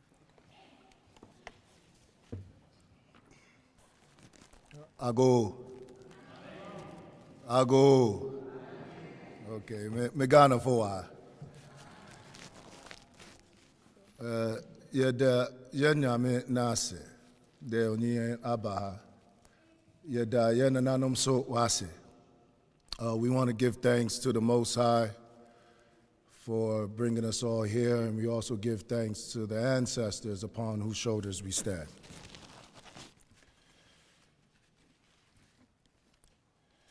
I also want to give a big thank you to my brother, Patrick Aban, the president here, and also to the organizers here at Penn State. So, I want to begin with attempting to answer the two fundamental questions that were posed to the speakers under this year's theme, One Continent, Igniting the Power of African Potential. Those two questions were, what is Africa's future? And what vision can guide equitable, sustainable, self-defined development in Africa? So the first part of my presentation will attempt to address the first question, and obviously the second part of my presentation will attempt to answer the second question. So what is Africa's future? As we see here in slide 1, I believe Africa's future is its past. Now, I know this statement may seem quite paradoxical, almost controversial. So before our young progressives and scholars start walking out of here, I want us to think critically about this statement. Africa's future is its past. First hearing that sounds like regression, might even sound backwards. Sounds like we're abandoning progress. But what if I told you that the problem is not that Africa is too far behind? In fact, I believe the problem is that Africa has been pushed too far away from itself. Next slide. So, I don't think anyone can deny the greatness of Africa's past. From the great civilizations of Ethiopia, Egypt, Nubia, to our harmonious relationships with nature and all living things. Africa and our ancestors developed ways of being rooted in a profound understanding of a universal and cosmological spirit that ordered life and existence. We built monuments and pyramids, systems of knowledge that continue to stand as wonders of the world, so profound that even modern science is still attempting to fully comprehend them. This was not an accident, and this was not a myth. In fact, I believe this was the blueprint. A blueprint that was not only admired, but extracted, imitated, and in many cases stolen. Alongside our land, our ancestors, our bodies, which were temples, and our eyes that became commodities. And yet, beyond the physical, there was something even deeper that was taken. During the colonization of Africa was also the colonization of knowledge itself and how we understand the world, God, and ourselves. Next slide. So the question we must ask, I believe we've gone too far. Right.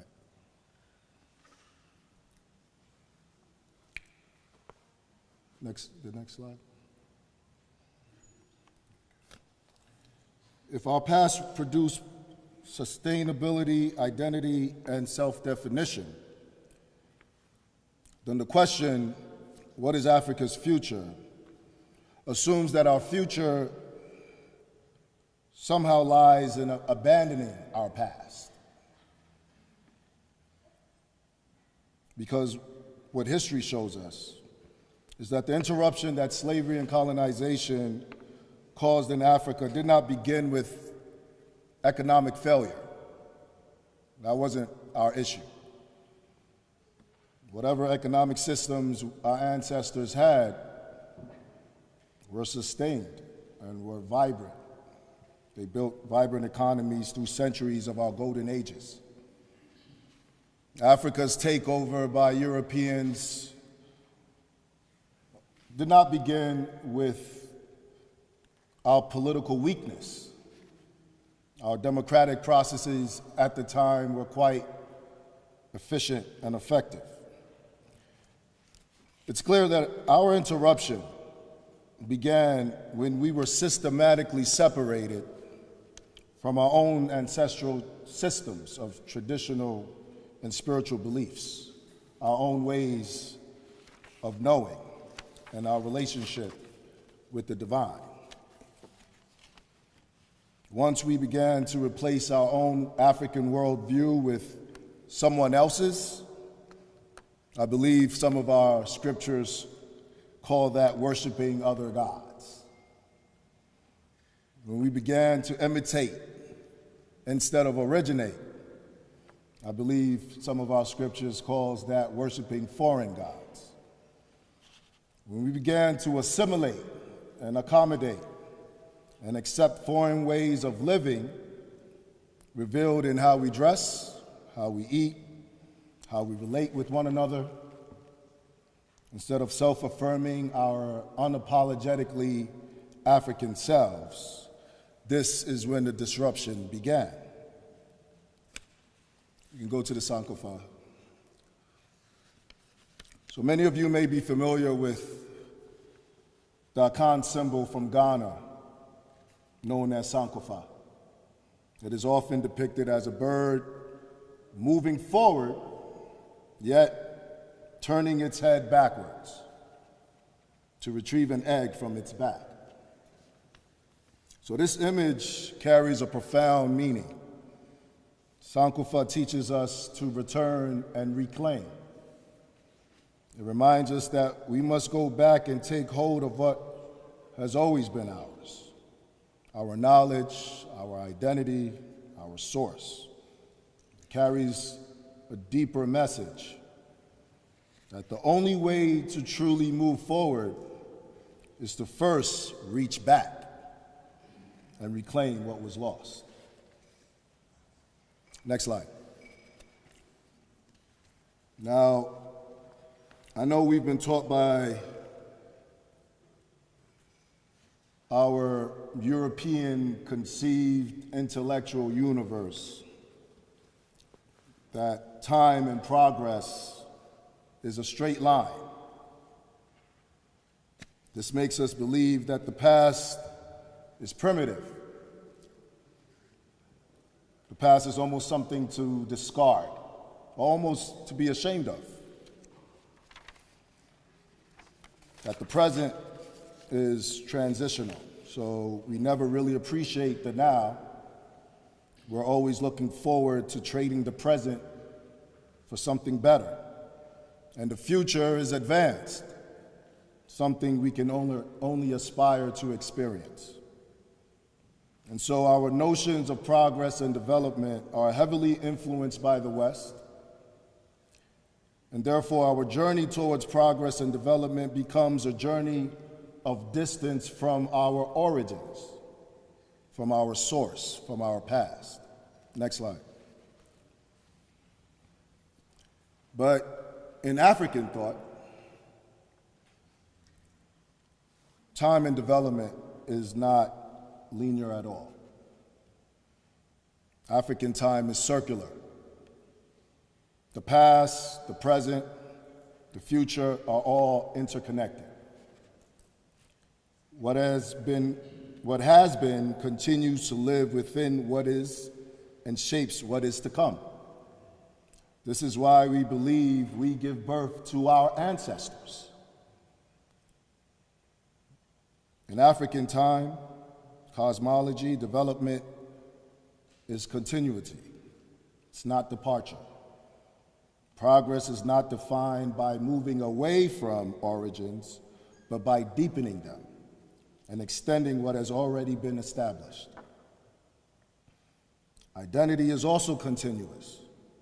In African thought, identity is not reinvented, it is inherited, remembered, and expressed across generations, linking the living, the ancestors, and the unborn.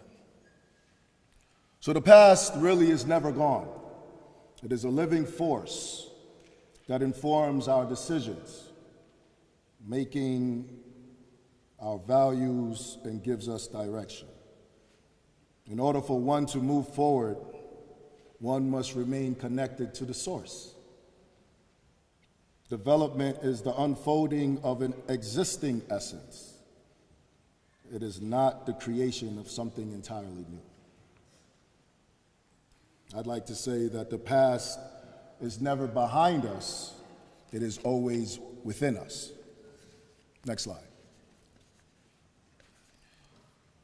So, when I say Africa's future is its past, I am not calling us to go backwards.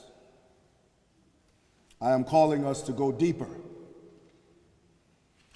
Because slavery, before colonialism, before the disruption of our systems of knowing, Africa had systems of governance, systems of spirituality, systems of economics, systems of community. They were not broken, and they were not destroyed. And in fact, they were never lost. Even among Africans who were violently stripped away from their origins in Africa, brought here into the diaspora, and subjected to unimaginable oppression with the intent of erasing their memory of who they were as Africans. And even on the continent, through colonization, which led many of us to abandon our own systems of belief and ways of life, we know that these systems were still never destroyed. Our knowledge, our wisdom, our shrines, our spiritual power, and our ways of being remain. They were just simply interrupted. Next slide. So the question is not how do we build Africa's future? I think that's a bit problematic and a bit distorted. I'm sure many of our educated African scholars over the years and even today have studied the development of the West and concluded that if we simply mimic what the West has done, if we can look more like the West, then we are progressing. But I want to make this statement clear when I say development is not imitation. Because what we often admire as Western progress, we, I'm sure, know did not emerge in a vacuum. It was built in large part on centuries of extraction, taking away bodies that were temples of God that did not belong to them, exploiting of Africa's resources, once again, taking what didn't belong to them, and taking advantage of nearly almost 300 to 400 years of free labor through slavery. So unless Africa and Africans are prepared to replicate some of these evil conditions, and I'm pretty sure we are not and must never be, then we cannot simply copy the outcomes and expect the same results. So then the real question, I believe, is how do we continue what was interrupted? Next slide. So this is what I call originization. Do not look this word up, it doesn't exist. It's just a term I created within a hermeneutical construct of what Pan-African theology could be in the 21st century. Originization challenges African notions of indigenization, which is pretty much what we've been doing throughout the 20th century. What indigenization teaches us, Africans, is to adopt foreign systems to African contexts. My construction of originization is about reclaiming Africa as a source of knowledge, of spirituality, and of civilization itself. It's a Sankofa hermeneutic, to go back and reclaim. Next slide. Because I believe if we do not remember, return, and reclaim, then what happens is development becomes dependency. We begin to rely on external and foreign systems, models, and validation rather than building from our own foundations. Progress becomes imitation. We measure success by how closely we resemble those we think are more advanced, instead of expressing who we truly are. And identity becomes confusion. We begin to lose clarity of who we are, and we're caught between inherited traditions and imposed realities. I believe this is what the great Pan-Africanist W.E.B. Du Bois called the double consciousness, a strange two-ness, the experience of seeing oneself through two lenses, one rooted in our own identity, African identity, and the other shaped by how the world has defined us. And this tension that the Pan-African family, both on the continent and in the diaspora, continues to wrestle with even till this day. Next slide. So I say again, Africa's future is its past, not because we are going backwards, but because the future can only be born from what we truly are. I believe Amilcar Cabral said, that Pan-Africanism is about the Pan-African family returning to its source. Next slide. Therefore, the Pan-African family, if we say Africa's future is its past, if we believe in this Sankofa movement, then we know that we are not moving forward by leaving our past. We are simply moving forward by becoming our past. What we call our past is not behind us.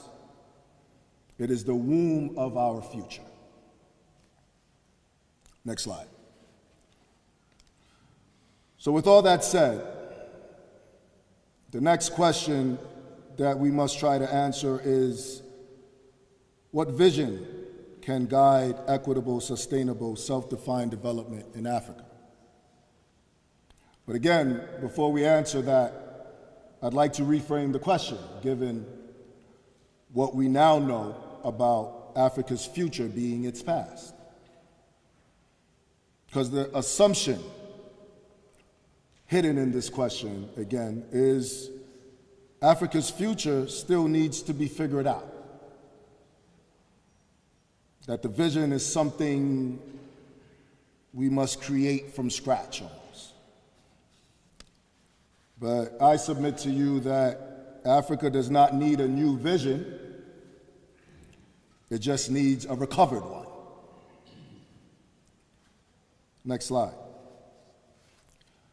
We have folks like Graham Hancock, who said Africa is a species with amnesia. You have Malcolm X, who said, when the people are taught to forget their past, someone else gets to decide their future. So memory becomes a form of resistance. Marcus Garvey said, a people without its roots is like a tree that cannot grow. The great James Baldwin said, remembering the past is not the same as drowning in it. And our great Pan-Africanist, Kwame Nkrumah, said, I'm not African because I was born in Africa, but because Africa was born in me.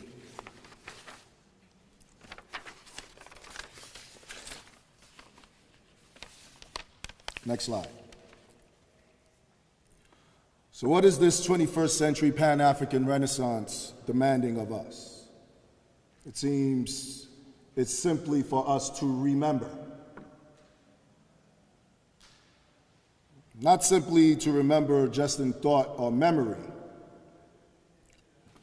but to remember in the fullest sense. To bring back together what was broken apart. To reconnect the bodies, the temples, the people who were separated from their source. The members must return to the body, and the body must return to the source. Next slide. So this is the vision that will guide Africa forward. This vision will not be focused on Western capitalism or imported democracy or even external developmental frameworks. This vision must emerge from Africa's own historical, spiritual, and epistemological foundations, because one cannot build a self-defined future using borrowed definitions. Next slide. Therefore, what should Africa's future actually look like?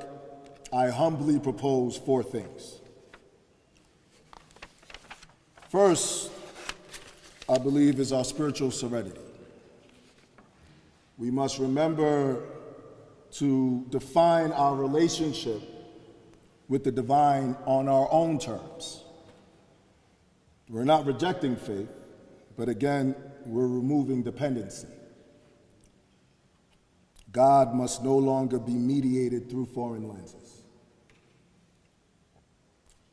The second is our own epistemistic liberation. We must remember to control knowledge production. What are we teaching in our school systems in Africa? I can say for myself, Ghana's colonial education and religious institutions where we get whipped in class for speaking our own language. This affects how we think about ourselves and our own self-worth. So we must decide what we validate as truth. Because whoever controls knowledge controls destiny. Thirdly, we must have an economic reorientation. Africa must move from capitalism to community-centered development, which is how our ancestors initially lived. Capitalism prioritizes profit over people. It operates on a mindset of individual survival, sustained by systems that depend on inequality. It's a bureaucratic system where nothing is personal, it's just business. I love you, but I gotta pay my rent tomorrow.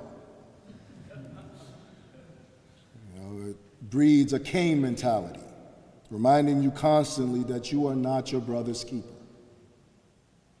However, African economic thought has always been communal. We are our brother's keeper. So we must remember our ancient economies that reflected African values, not external demand. And finally, and probably what I believe must come first, is our Pan-African unity. The division between Africans from the continent and Africans in the diaspora must end. Africa must see itself as one people with a shared destiny. This has always been the Pan-African vision. None of what has been spoken about, no social-political or socio-economic or even religio-cultural liberation can truly be possible without first establishing reconciliation between Africans on the continent and in the diaspora. Because the truth is, the Pan-African family cannot confront or even overcome the enduring impacts of the plagues of white supremacy in isolation. We cannot be divided and expect to be liberated. Liberation requires unity, and unity begins with reconciliation. Next slide. So as was mentioned in the introduction, this was the vision behind Ghana's Year of Return in 2019, an initiative that I am both proud and humbled to say that I helped shape through the original proposal that contributed to its realization. The aim was to establish Ghana initially as the spiritual homeland for all Black people, a point of reconnection and return for people of African descent across the diaspora.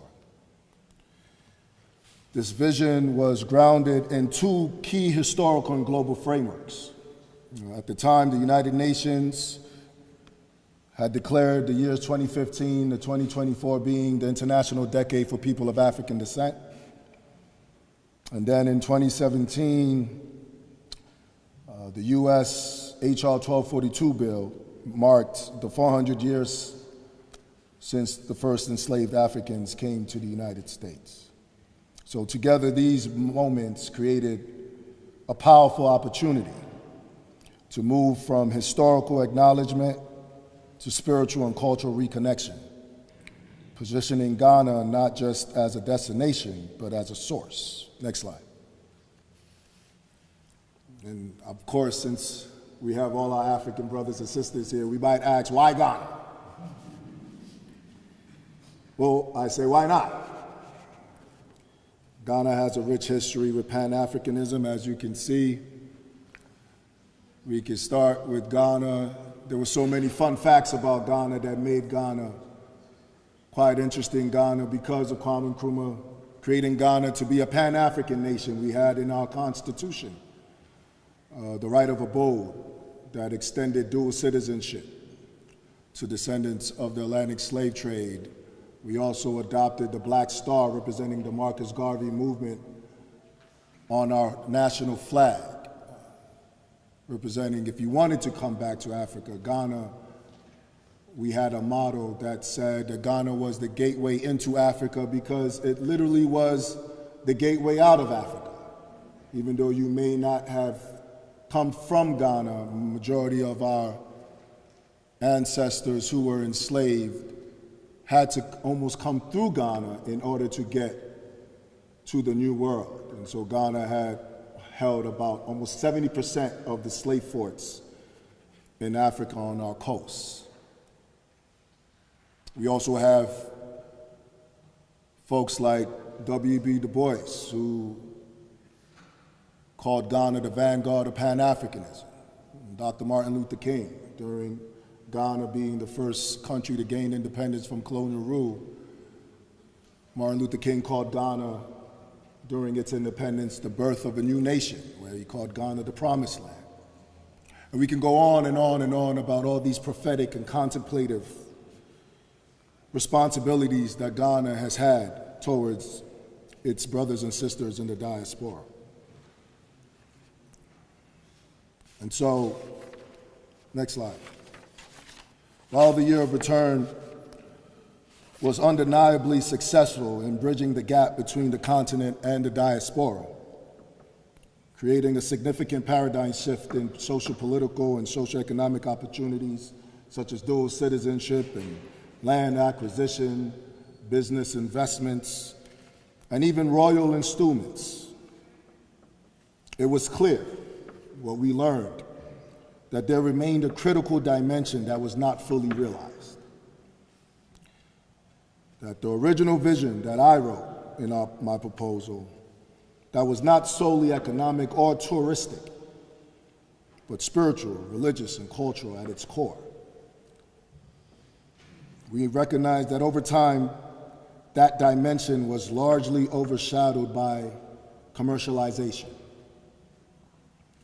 What began as a sacred call to return gradually evolved into what is now widely known as Deti December in Ghana. I'm sure our young folks know about that. Where Ghana has become more recognized as a global party destination rather than the intended spiritual home for people of African descent.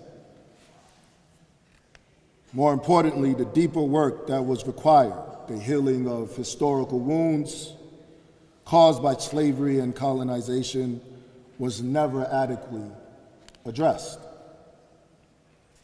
The estrangement between Africans on the continent and Africans in the diaspora remains a lived reality, even as we begin to reunite with each other. And as a result, while efforts towards reconnection and reparative initiatives are underway, the absence of intentional healing has at times produced misunderstandings and tension and mutual suspicion. And Ghana has admirably taken on the responsibility of championing the cause of the diaspora. Other Africans have as well, African countries, opening their doors through policies and partnerships and symbolic acts of return. But we must be clear, and this is also a plea to my fellow colleagues on both sides of the Atlantic, that reconciliation cannot start with economic and political frameworks. Next slide. The foundation of true Pan-African reconciliation must be spiritual.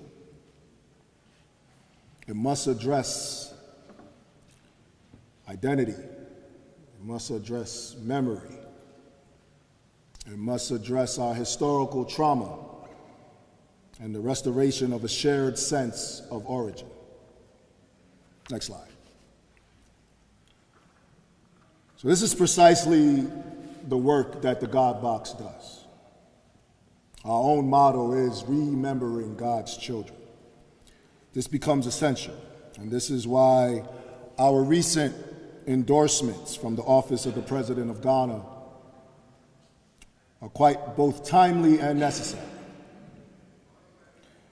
Because what we have realized in Ghana with our experiences with the Year of Return is that although the Year of Return has built the bridge and folks are coming in and out of the continent,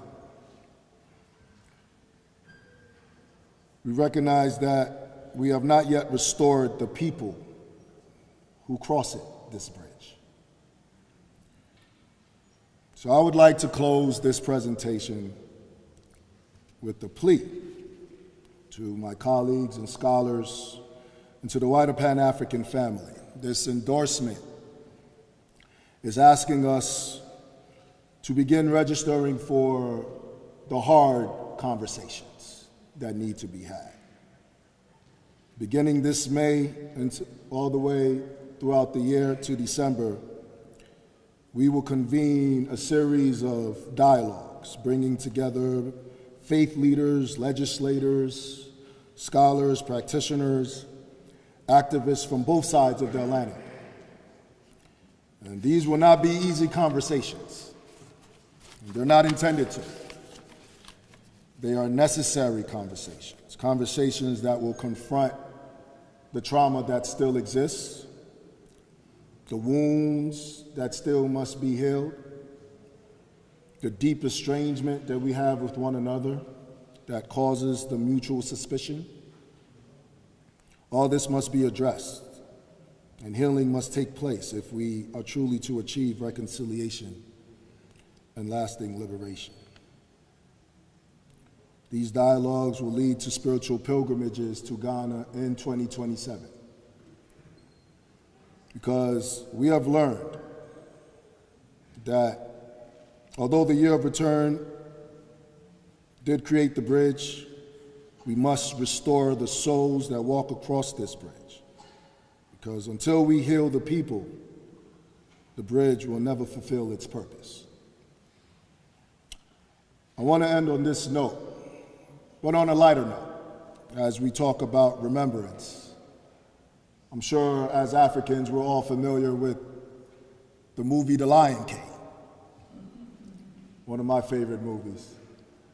But I think The Lion King kind of sums up what I mean by us remembering. Here we have Simba, whose father passes away and his world is completely distorted. He goes on and forgets his own identity. He goes to a foreign land and space and interacts with people that he would normally not interact with. He begins to forget even where he came from. And one day there's this prophet. What was the name of the prophet, the monkey? I forgot his name. But this prophet calls him and says, "You forgot who you are. You're looking for your father is still alive." And he says, "I'll take you to him." And this Simba begins running through the wilderness. All he cares about is seeing his father once again. And as he goes through the wilderness, he gets to the water, and the prophet tells him to look in the water. And as he looks into the water, he sees his image. He says, "That's not my father." And the prophet tells him to look a little deeper. And he looks deeper, and he begins to see the image of his father in himself. And if you remember, his father continues to tell him to remember. And immediately Simba runs back to his kingdom, to where he comes from, remembers who he is, gains his identity, and then, in essence, his purpose. And I think that's a profound story that kind of symbolizes what we need to do as Africans, is to remember. Thank you.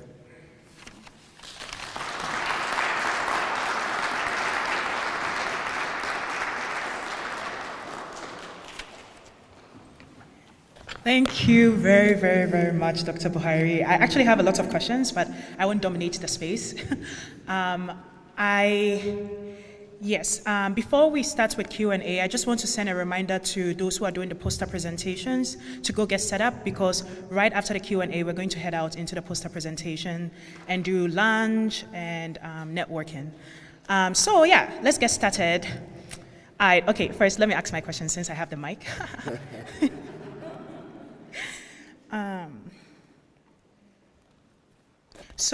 My question is, how do we handle the benefits of the easy benefits of development, in quotation, given its ease and comfort, in spite of its disruptive nature on people and the environment, and also given our tendency as humans to pursue the path of least resistance?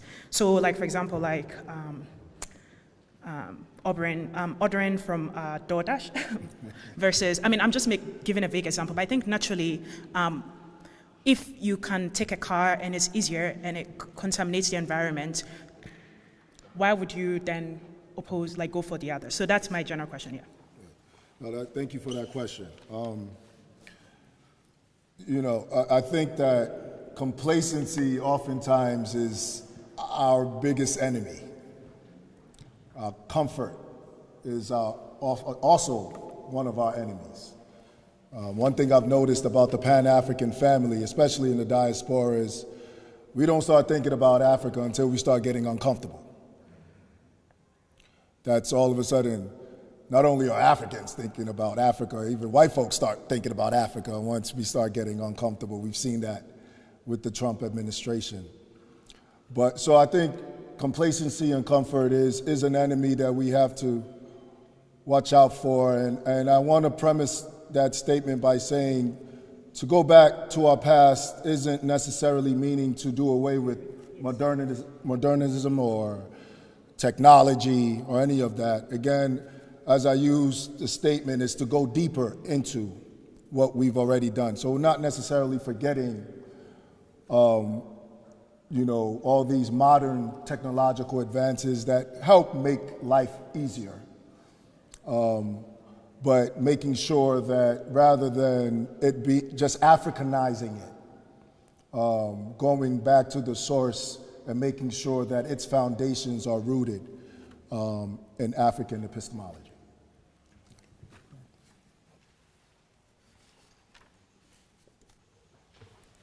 Thank you very much. So for the Q&A, you can, we'll call upon you. You can come here, ask your question, and then I think it's closer. You can be heard, and then we'll go that way. So yeah, Yasmin.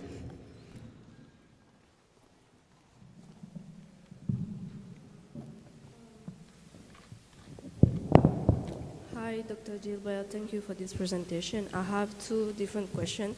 The first one is about the definition of development and how it can be linked to Africa in the context of African development. So something really interesting is that when I was younger, for me, development was just like a country having good economy. But I feel like that was what was applied to most of the countries. But I feel like now, the more African countries start to have that economic stability, we have new definition of development. So anytime we always had it. And I wonder if it's just because we don't want to recognize any African country being developed, or it's just because development is really evolving.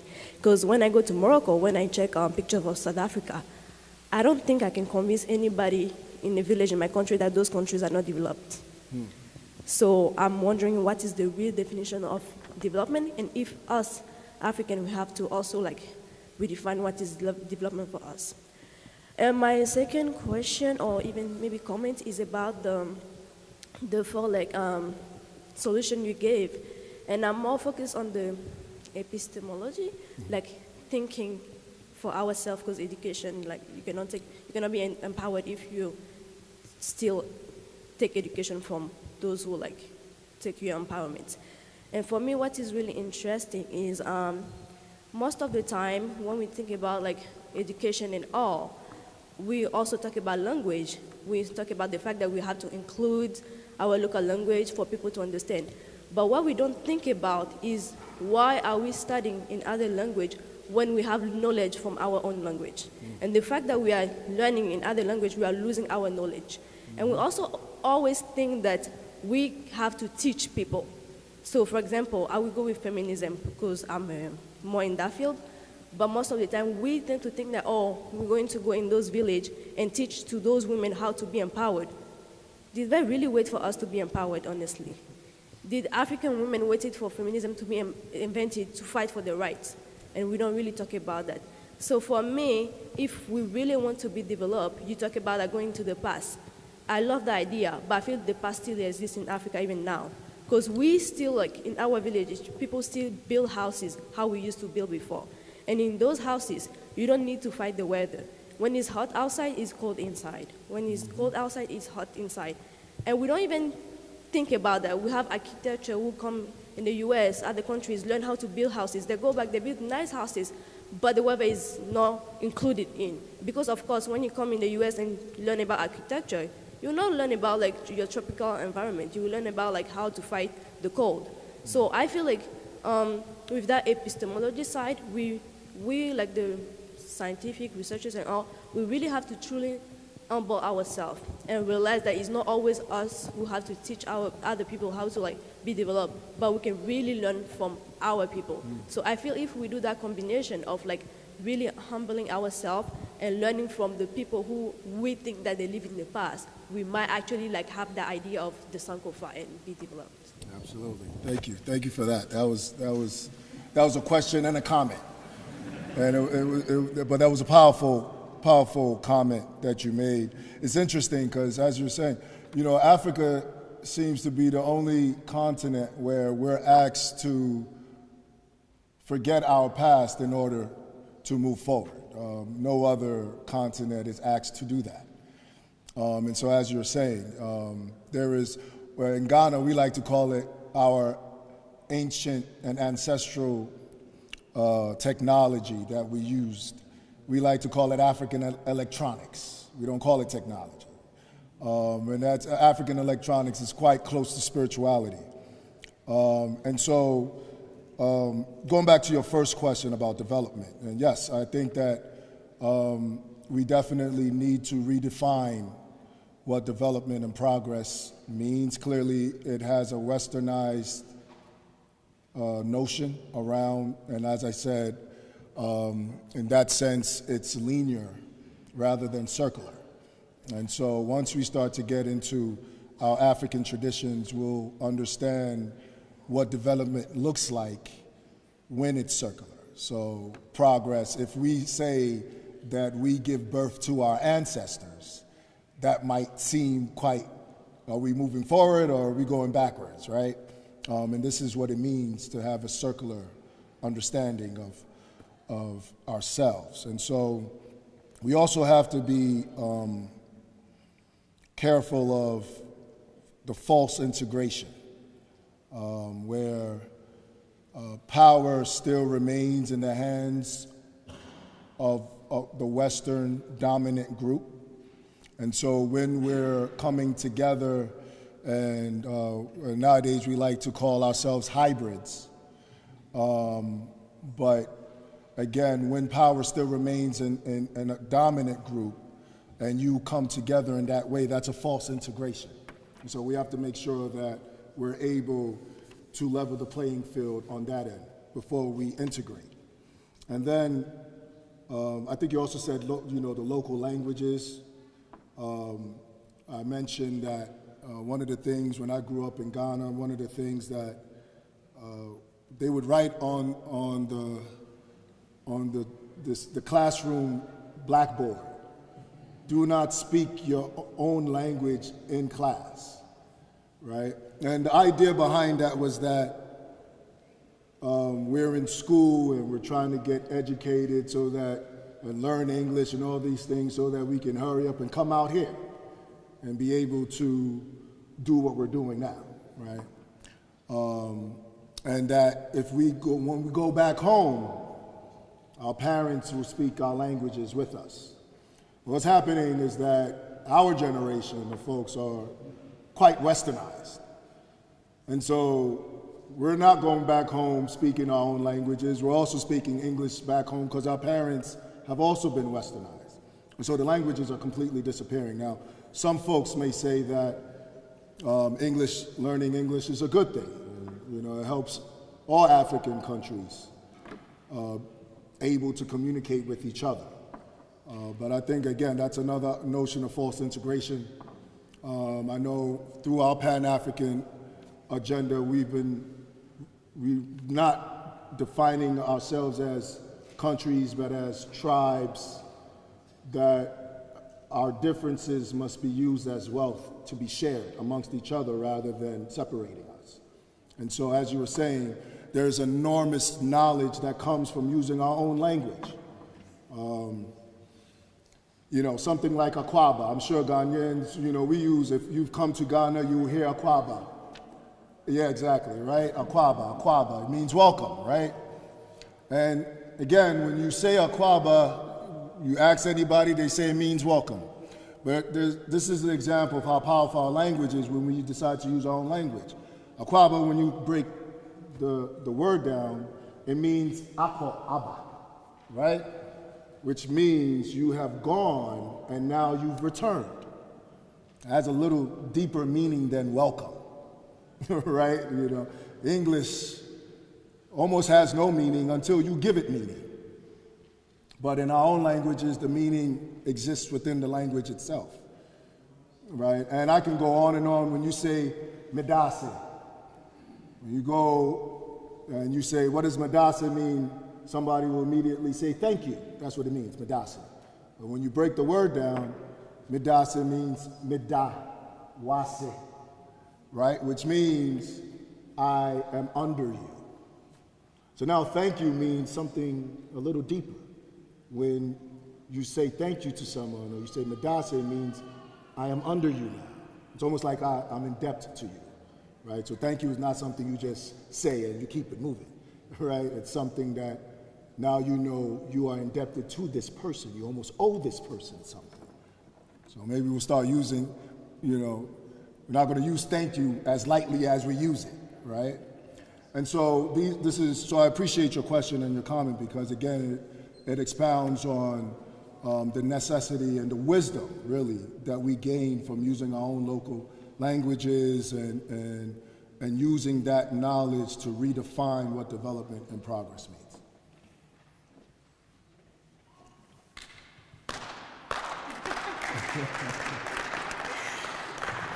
Thank you. We just have time for just one question. I would like you to select from the audience because okay. Oh, okay, yeah.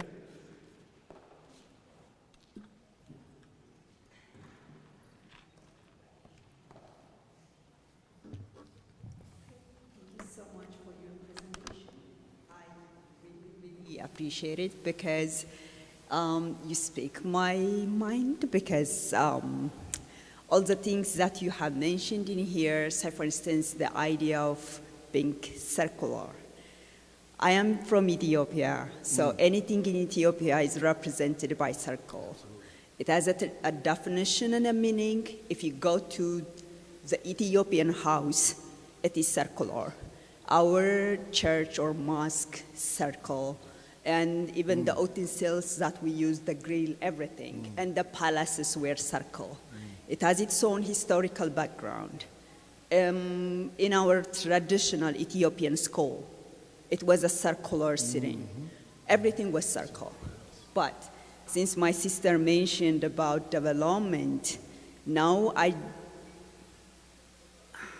it literally gives me a hard time to process because like by the name of development, I don't know whose development and for whom. everything is changed. If you go to Addis, say for instance, if you go to the old cities of Gondar, Lalibela, and others, all the architectures are different. Now the government is aggressively trying to destroy and create a European-like developmental agenda. My question to you is, I know it is like a common problem across Africa because most of the fund that we get is from others, and at the same time the political representatives or the bourgeoisies or those who are in the black skin and other mentality. So how are we going to reclaim who we are? Because as you said, which I 100% agree, that our redemption is in our past, not in our future. Because we have something in the past. And then the problem is we're struggling, the disconnect is from our past and who we are right now. So I need your reflection, how are we going to bridge? Because like the Sankofa and the idea of this Ubuntu, me, I'm here, but I represent my ancestors. So how are we going to create that bridge, especially in education? Thank you so much. Yeah, thank you. That's the dilemma, right? And I think that again, one thing we need to do is recognize that the governments that are in place, and this is from my own experience with Ghana, that they're not necessarily interested in what we're talking about. Right? And I'm assuming that's governments all over. Governments in general have their own agenda.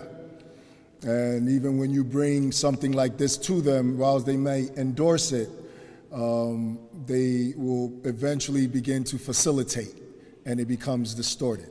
So the first thing I'll say is we got to keep this in-house. That's the first thing, rather than seeking government assistance. You saw I got the endorsement, but I've learned from the year of return. And I realized how they marketed and commercialized it, where it completely lost its essence and its spiritual emphasis on it. So I think that first thing to do is to keep it in-house and have almost, rather than from a top to bottom agenda, it needs to come from the bottom up. So as you were talking about, and I believe our sister as well spoke about, how our systems are still there. They're not our belief systems, our notions of the African notions and foundations of development, our shrines. One of our presidents, former presidents, also great Pan-Africanist, J.J. Rawlings, he said that if you take an African, any African, even if they claim to be Christian, and you put their hand on the Bible, and you tell them to swear never to lie, they will lie all day. You take that same African to the shrine, and you tell them to lie, they will never lie. That gives you a good idea of who we know, whose we are, right? And so again, our systems exist, our knowledge exists. Again, colonization didn't destroy them. It just made us abandon them. And so what we need to do is recognize that these things are still intact. And as you said, there are still folks in these villages, in these spaces. You from Ghana, in Cape Coast, you can't speak without someone always never answering you, but giving you a reference to the ancestors' wisdom. What's the day? Right? And so we're always referencing what the ancestors said before we speak. And so these are things that I think we can start there from the bottom, right? And then I believe with the Year of Return, a lot of our success also was with our own traditional leaders, our chiefs and queen mothers that were in these spaces that also still carry the wisdom, the African wisdom that we have. We always have to be careful with tourism and other things where we're just so easily I believe in Africa, especially in Ghana, we've been democratic to a fault in terms of our hospitality. And so again, we need to be a little more in-house in how we deal with each other. And I think that essentially, once we understand our source and our roots, and we begin to define our realities through those spaces, I think we'll be able to get back to the development that you're speaking about. Thank you.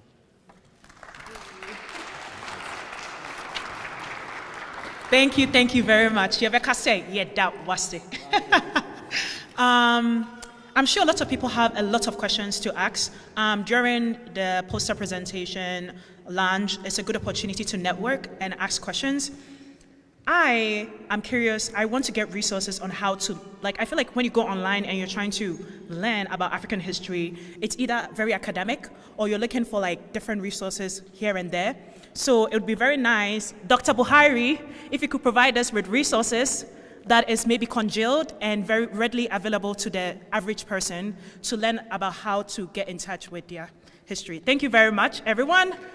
So now we have, next on the agenda is poster presentations, which is happening at the same time with lunch. So poster presentations will be from 12 to 12:30, and then lunch and networking will be from 12 to 1 p.m. So yeah, thank you very much for being with us for this morning's session, and we look forward to meeting you here again at 1 for the afternoon session led by our good moderator, Amazing. So yeah, thank you all. Yeah, that's it.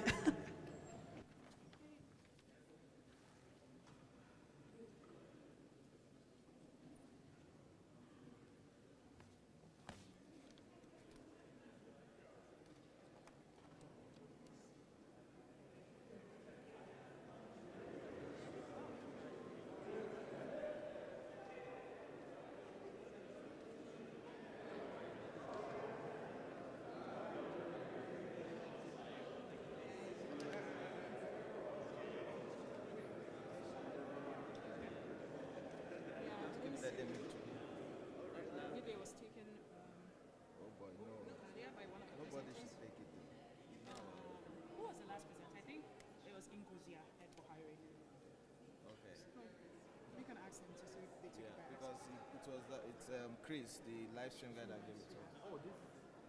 Yes. So the new one is this, right? This is very.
prepare your mind, say you are done, you're done.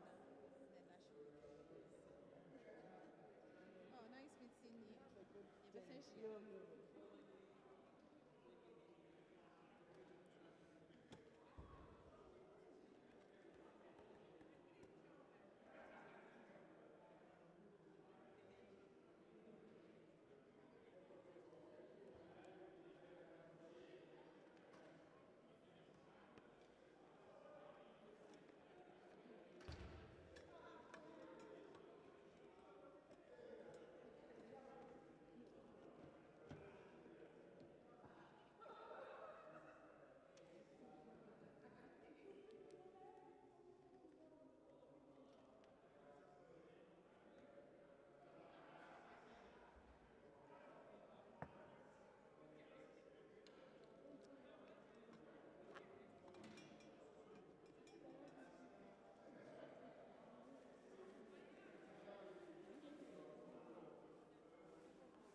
Hello. Which one is better? Is it this or this? This one. Is this better? It's louder. Okay. Hello. That's better. Okay. But it gives this.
But this will support because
Slice with drink a coffee. Yes, from Mr. Joaquin, my pastor, what do you have for me?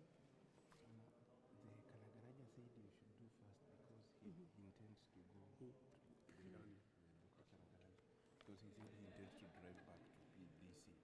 So Then the we session. don't take questions. No, Dr. questions. Roy's session is later. It's in the evening. Yeah, even in the evening. I mean, I'm just giving you information. And even when it's in the evening, he said, please make sure you do it on time because he has to drive back to DC. If NS gets the But thing, we even can the just things start. of questions and what, you manage it yourself. Yes, Yeah, you're the one yes. in charge. Yes. So But you see, some you people refer ask people. questions and then You they know, ask follow-up you say one question and you advise them that the question let it be short. Good summary. You talk. You show people, and then you make decisions. Yes, my pastor. You're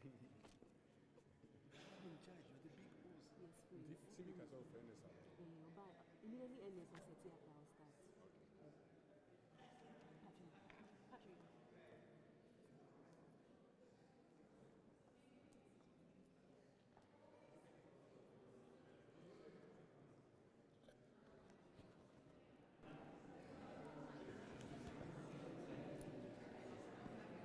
So for the presentation, I think we have 5 minutes, right?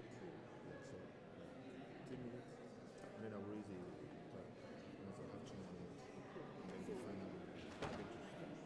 What are we going to do about It seems like question, right? We said we Oh, should I don't know. wait till everyone Okay then.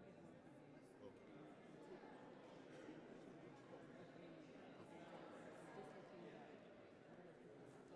Okay. Yeah.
Hi, everyone.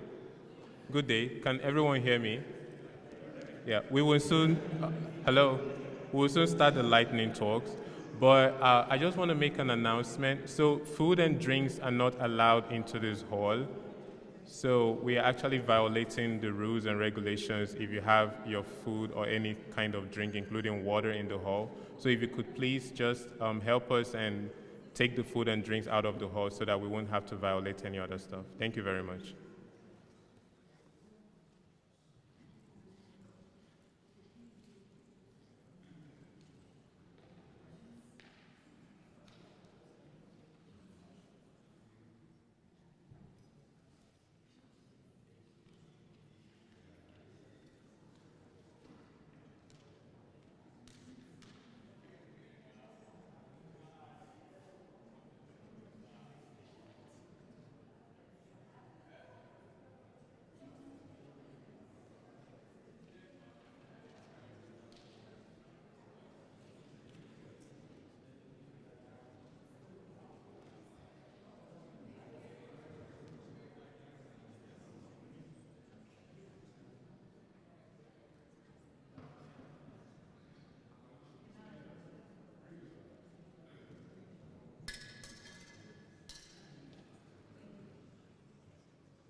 Good afternoon, everyone. Thank you very much for your patience and your presence.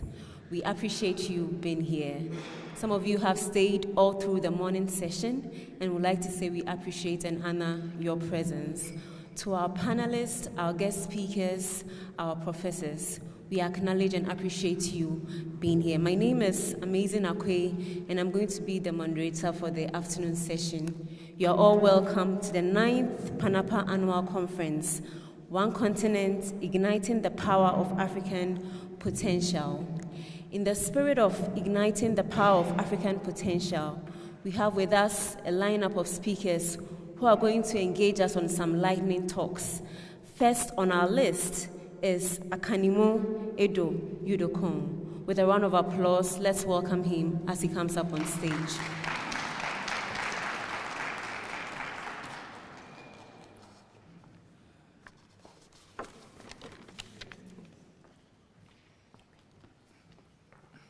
Hi, everyone. Before I get into my talk, I want you to imagine that we all came out here and then the organizers told us, oh, we're sorry, there is no food for everyone. We couldn't get enough food because the people that are supposed to produce the food, they've gone to Silicon Valley to find better employment. I'm sure we will not like that. So I want to talk about how farmers' life satisfaction is affected by different income diversification methods. We see that, and we can all agree that farmers are hardworking people, but unfortunately sometimes their hard work doesn't amount to income, it doesn't amount to revenue for them. Farmers have now had to engage in different income streams. They've had to become mechanics, they've had to become processors of milk, they've had to do so many things just to survive. And this is tightening their time for their family, tightening time for recreation and other social activities, which has implications for their stress, it has implications for their well-being. So my research is going to look at that. My objective is to evaluate how much and how many farmers are now having to do too many things just to survive. And secondly, I'm going to look at how is their individual factors, how is structural factors, and how are other socioeconomic factors affecting their life satisfaction. My research is based in the north central region of the United States. This region is really, really significant. About 45% of food production of the United States come from this region. At the same time, the highest mental health issues, suicide, depression, has also been recorded for this region. I'm using data from the North Central Regional Development Center, and in that data set, there are like about 422 farmers that I will be analyzing. I'm going to use different methods of analysis, including cross-tabulation, multinomial regression. The diagram there is not clear, but in there you have all the factors and the confounders that I'm going to be controlling for. You have expectation of change in their income. You have past financial struggles. You have farmers' age, because as farmers age, their life quality tends to either increase or reduce depending on what they have accumulated. I expect to find that more and more farmers are having to engage in a number of different activities just to make ends meet. I also expect to find that the more activities that a farmer is engaging in, the lower or the poorer you would say they will rank their life satisfaction. Lastly, I also expect to find that having experienced past financial struggles, that farmers will be more motivated to seek alternative income streams because they want to mitigate future crises. The implications of my research is that generally for everyone, food is important. If you don't have food, none of this matters, I think. That's for you and for me, but if we want to scale that up, is that we want to see how are farmers' livelihoods being affected and what can be done to ensure that farmers have the things they need to continue to feed us, because I'm sure we are busy people and many of us will not want to go back to the farm. I am a farmer. It can be interesting, at the same time it can be very stressful profession. So you want the people that are deciding to do that in a good condition. I also want the implication, the last one is to inform policy that will give us assurance and sustainability of the food industry, because that's the ultimate thing. We want to know that our children will have food in the future. We want to know that ourselves will have food in the future. I have some citations there, and I'll welcome your questions. Thank you very much.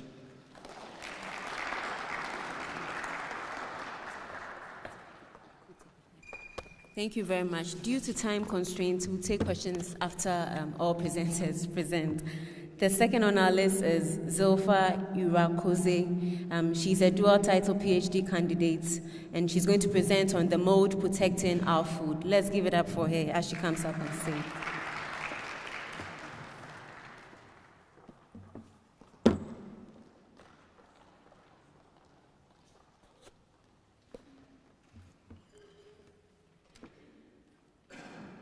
Okay. I'm not sure, can you guys hear me? Well, hi, I'm Zilpha Irakoze. I want to start with the food, something we love, and I love that Akenimo just talked about right before me. Food, so how many of us are like fans of jollof rice, groundnut stew, right? We love ugali for my East African people, sadza for my Southern African people, so different cereal-based meals are staples for different African households. Now, what if your food instead looked like that, overtaken by mold, fully covered by mold? You look into your storage and it's been fully overtaken by mold. Or worse yet, how many of us have heard of this deadly, invisible, toxic substance that is produced by some of these molds? Now, what if I tell you that it is much more affecting sub-Saharan Africa because of our tropical climate that favors the growth of these toxic molds? Now, 25%, the FAO estimates that 25% of food crops and feed contain unsafe levels of these toxic substances that I'm telling you about. And not a lot of people have heard about it, which puts all of us at risk. These toxic molds have been linked to cancer, child growth stunting, a loss of income, and Par Akanimo, who just left, significantly affect farmers' mental health because of a loss of their income, but also loss of food in a world that's already struggling to feed its growing population. But I have two solutions to these toxic molds, and one of them is rather something not a lot of people talk about that I'm really excited to share about, a beneficial mold, a good mold, Trichoderma. This mold have been shown in the lab to produce chemical substances that can help it fight these toxic mold by up to, and reduce it, kill it by up to 100%. It is a beneficial mold, but we don't want to just know that it works, but how does it work so that we can explore this solution furthermore? So because I know it's through the production of these chemical compounds that this mold killed, this beneficial mold killed the toxic mold, then I study chemical conversations between these two molds. And by comparing the most effective variety and the least effective variety of my protective mold, I'm able to identify a fingerprint of compounds that are potentially helping this mold kill the toxic mold, hence providing us with a solution against these contaminate and reducing our food. Now, this fingerprint, again, allows us to rapidly select these varieties that are more effective, giving us more of a chance at protecting our food and public health in general. Now, but I really do believe that research only works if it reaches the people that need it. In my case, the farmers. I was interested to look at the work that was done in sub-Saharan Africa. This is a different research that I'm happy to talk about. So I took my work in Ivory Coast to see how they protect their mold, validate ancestral knowledge, which they use plants, but I'm happy to talk about more about it. But when I was running my experiment, one thing that really stuck up to me was the gap that was there. None of the 36 farmers I had worked with had ever heard of these toxic substances that are produced by some of these molds. Deadly, putting them, their kids, their families, their food at risk of these dangerous toxic substances. So what I did is I developed programs and materials for them, introducing to them what these molds are, what their toxic substances that they produce are, giving them practical tools to protect not only their crops in the field, but also their public health as they navigate this process as well. And through my research and my survey, when I looked at their knowledge before and after, I was able to increase their knowledge and giving them these practical tools by up to 80% of what they had come in with. And this was really exciting for me. So briefly, my research does two things: finding biological solutions that work in the lab, biological solutions that work with nature and farmers, but also community engagement. And my work looks at both of these solutions with one mission in head: improving, protecting food security, protecting public health, and giving farmers solutions that work with them and not against them. Thank you.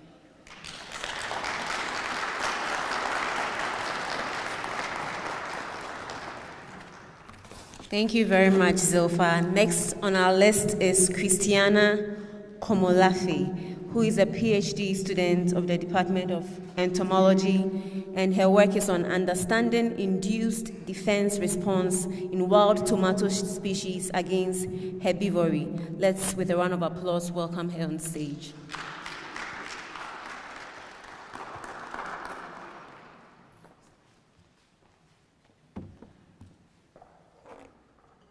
Hi everyone, I'm Christiana Komolafe, and today I will be presenting on understanding induced defense responses in wild tomato species against herbivory. To start with, crop domestication through selective breeding has altered the defenses in plants, and this is because farmers have selectively chosen desirable traits from plants, from wild plants, to improve the cultivated ones. And when we talk about the co-evolutionary between insects and plants, the plants have mobilized some defenses which can be classified as induced defenses, which is in the plants prior to attack, and also constituted induced defenses, which is mounted after insect attack, and constituted defenses, which is there in the plants. And when we talk about induced defenses, this is initiated by the recognition of insect salivary enzyme, also known as glucose oxidase, during herbivory. And these glucose oxidase can act as elicitors, which induce defenses in plants, or act as effector when it disrupts plant defenses. And talking about the induced defenses in plants, some researchers have shown that higher chemical defenses are found in the wild relatives of plants when compared to their cultivated varieties, while some shows that higher defenses are present in the cultivated plants when compared to the wild relatives. So the impact of glucose oxidase in the insect salivary enzymes has been studied in cultivated tomatoes. However, we have limited information in the wild relatives.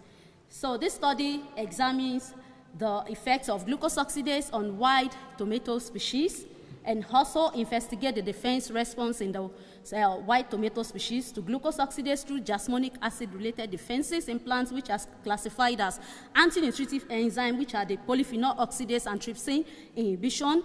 And we also have the peroxidase, which is classified as the anti-oxidative enzyme in plants. So for this study, we chose a wide relative of tomato, which is called Solanum pennelli, and we tested this on 2 accession lines of Solanum pennelli. So we had the insect, which is called tomato fruit worm, that is a generalist pest of all plants, most plants, which also infect, which also feed on tomato. And it has been proven that it has a lot of glucose oxidase in them. So for this experiment, we had 3 treatments. We had a control treatment, which is on damage.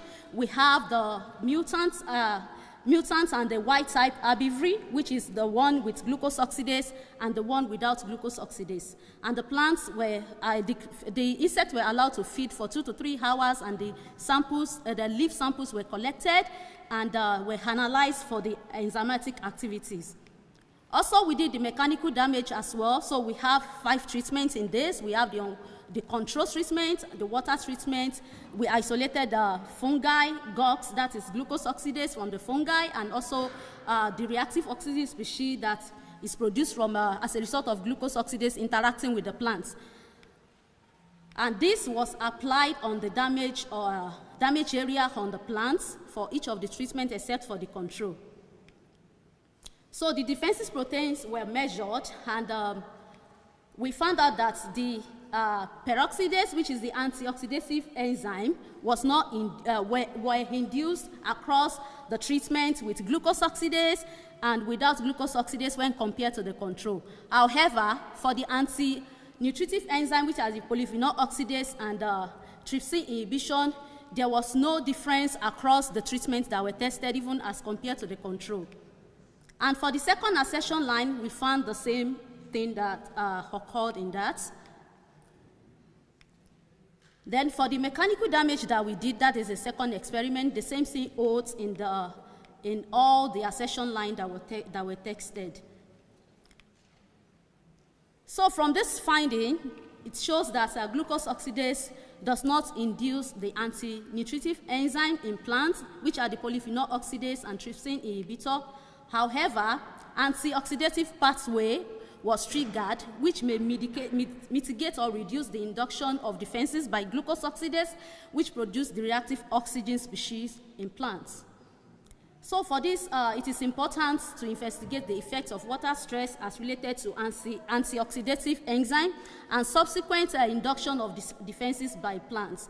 And it's also important to see how this affects the insect growth rate and how this can be incorporated or inform plant breeders on how to breed for improved variety in terms of defenses in plants. These are my references, and with this, I would like to thank my advisor and the entire Felton Lab, and thank you for listening.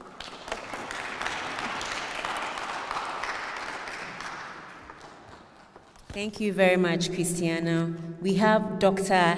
Ige Komolafe, who is also a doctor in biochemistry, and will be presenting on evaluating the neurotoxic potential of Datura metel, aqueous leaf extracts in oyster rats. Let's welcome him up on stage.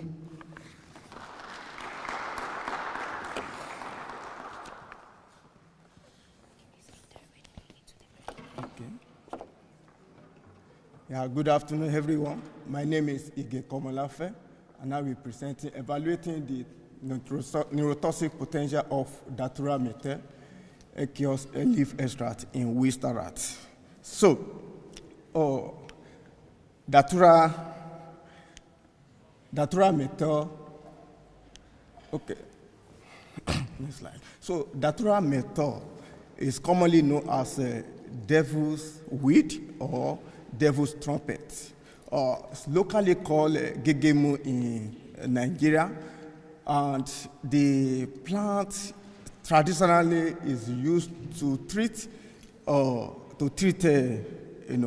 psychiatric or neurological disorder. But associated with it is its poisoning and toxicity. It has a hallucinogenic effect. So, and this has been misused by youth. Youth lace this with alcoholic beverages. Some soak it in water overnight and take it just to get high. So, in evaluating the neurotoxic effect of these plants, the leaf was collected, extracted with cold extraction method, and the extracts was administered into rats, Wistar rats, for 5 days. And after that, the rats were sacrificed, blood and brain tissue were collected, and various biochemical assays were conducted, including acetylcholine esterase, sodium potassium ATPase, monoamine oxidase, glutamine synthetase, total protein determination, and we evaluated the neurotransmitter levels of the brain of the treated rats, and of course the histological study of the brain tissue were conducted. So the results revealed that there was a decrease in the level of protein in treated animal. Also, the results revealed that the brain enzymes activities were increased in the treated rats. These brain enzymes are used regulate and control the metabolic activities of neurotransmitters, and also control the neurochemical ion balance.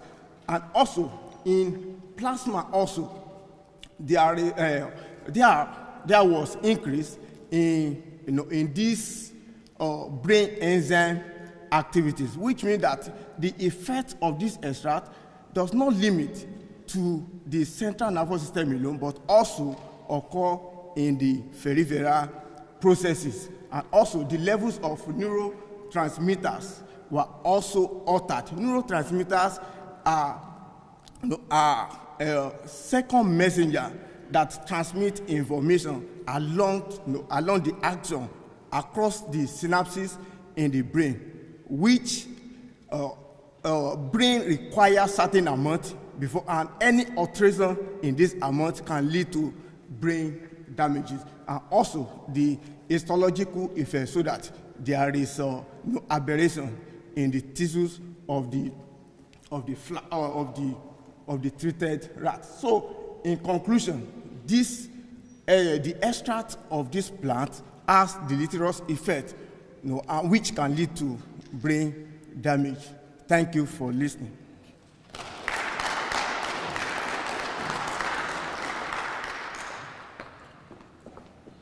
Thank you, Dr. Komolafe. Thank you, everyone, for sharing your research and work with us.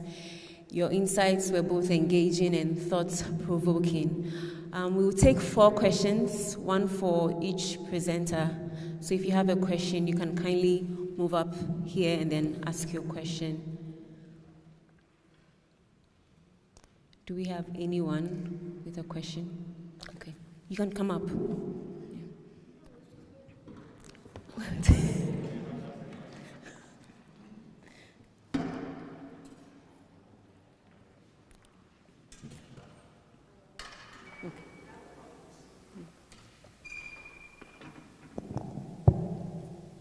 Can you hear me? Yes, I can. All right. Yes. My question is for Zilpha. This is awkward.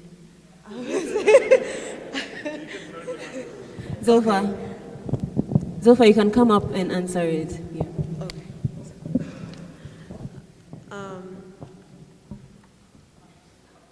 Awesome. First of all, thank you for your presentation. It was very engaging. And also, you did an amazing job at, discussing, the mold, the fact that usually when you think about mold, it's usually in a negative light for good reasons. But also the fact that you have found one that is actually positive and that could be used for a greater future. But can you talk about the current mold that you find on these crops, right? For one, I'm gonna guess that it's different molds depending on the crops. Secondly, what is the impact, Because even if there is this idea that it is negative, what is actually negative? You get what I'm saying? Furthermore, with the idea that like different crops may have different molds, wouldn't different climates also have different molds? So would that mean that, in different climates, this new positive mold that you found, could it still grow in those different climates? Yeah, that was my question.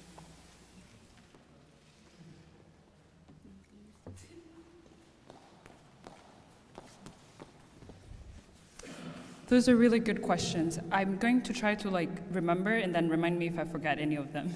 Oh, okay, so your first one was do they look at different molds on different crops? So yes, so I work with cereal grains predominantly, and I didn't want to bore everybody with the details of the specific mold that I work with, but I work with a mold known as Aspergillus. It produces aflatoxin, and aflatoxin B1 is one which leads back to what is actually bad about them. It produces these toxic substances, and aflatoxin specifically is what I'm looking at, and these toxic substances, again, has been linked to cancer, it has been linked to child growth development stunting. Again, and predominantly one of the things that we don't look at about is we lose so much food because there is regulations around what ends up on the market or what doesn't end up on the market, depending on where you are, because there is not all regulations everywhere or followed everywhere. Again, the burden ends up falling on the people who can't necessarily eat processed food, like the farmers who are buying corn that's grilled on the market somewhere in Rwanda or in Ivory Coast. No one's measuring these specifically because unless it goes into a processing company, then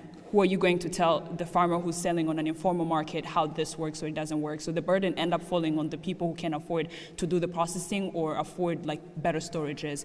So again, it has major significant impacts when it comes to both food security and public health because they've been studied to be really dangerous. And then your last one is different climates affect different things. Again, these are living organisms, and the mold that I'm working with, that's really interesting that you asked that, because one of the few questions that I was asking myself was hey, it's getting hot everywhere. In America, it is predicted that this mold, that America is easier to control because they have better storage facilities than we do in sub-Saharan Africa necessarily, and more control around what ends up on the market or doesn't. But again, it's predicted to go higher as climate change keep increasing because these organisms are now going to be prospering and growing even better as climates get slightly higher. And then climate change is going to do what it needs to do. Yes, different climates affect how different molds work, which the idea, the mold that I work with, Trichoderma, it has been shown to have tolerance across a wide range of different climate conditions. But I cannot promise you that it is for sure going to be sustainable or not, which is why I'm really interested in how it works versus the mold itself, because it is a living organism that's going to be affected by the different changes. But if I knew how it worked, can I manipulate it with the science that we're all equipped with to make it work for me instead of following how it's going to react to the different changes all around. So yeah, that would be my answer. Thank you. I hope that answers your question. Yeah. Yes, please.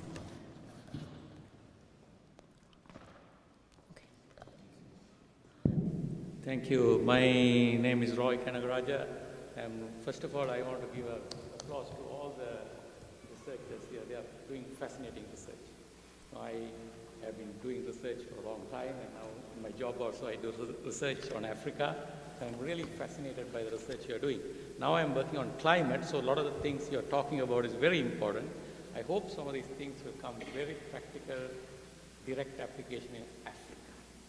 Because the population growth of Africa is faster than the food production growth. By the way, the first presenter who was presenting also on the United States was a good one. we need to make sure that food producers, we have taken them for granted. But we are going to be very quickly food deficient. And we need to take care of how food is produced. We want to consume healthy food. We have unhealthy food in the market. And which means we need to invest in not only technology, but in the people who produce food. So my question is that we should be able to take some of this research to Africa. So a lot of the things you are doing are very, very important, both from a scientific point of view, but also from the food security point of view. But it'd be good to ask the question, what it takes to translate this into investment opportunities in Africa, because Africa needs this research yesterday, not tomorrow. Thank you. Thank you, Dr. You can finish asking the question.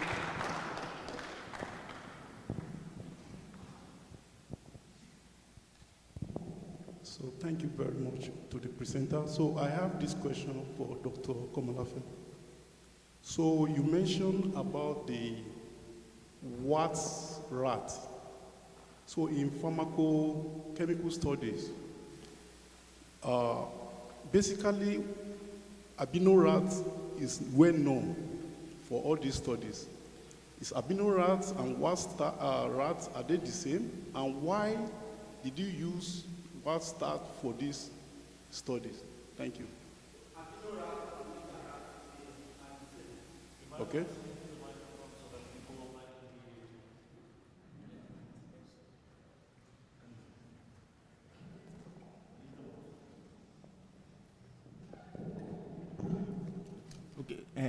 Thank you. Albino rat and Wistar rat, they are the same, and they have a biological name that is called Nophagicus, Ratus nophagicus. So they are the same. And why are we using, Wistar rats to assay for biochemical parameters? It's because their metabolism are a bit similar to that of human being. That's why we always use Wistar rats as a biochemical, as an experimental animal in biochemistry. Thank you. We have another question. Yeah, you can go ahead.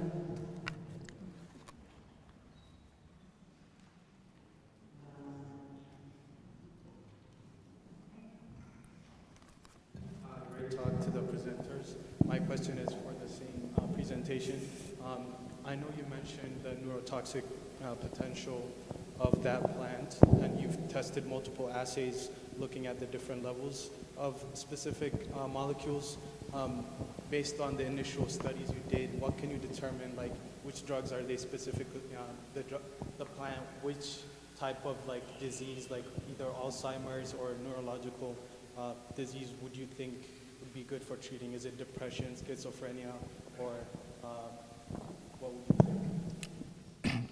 I can't really understand your specific question. Yes. So my question was, you hinted at the potential and you've shown the results for neurotoxic potential in the plant, and you've tested assays. What do you think from the preliminary study or the data you have, can you assume what type of neurological issues would the plant be able to treat? Okay. Yes, the plants, even in some area, the plants has been used as anesthesia before, and to those that are having psychological problems, those that psychiatric condition, they use the plant to calm them down. Of which the plant is so toxic that and why youth?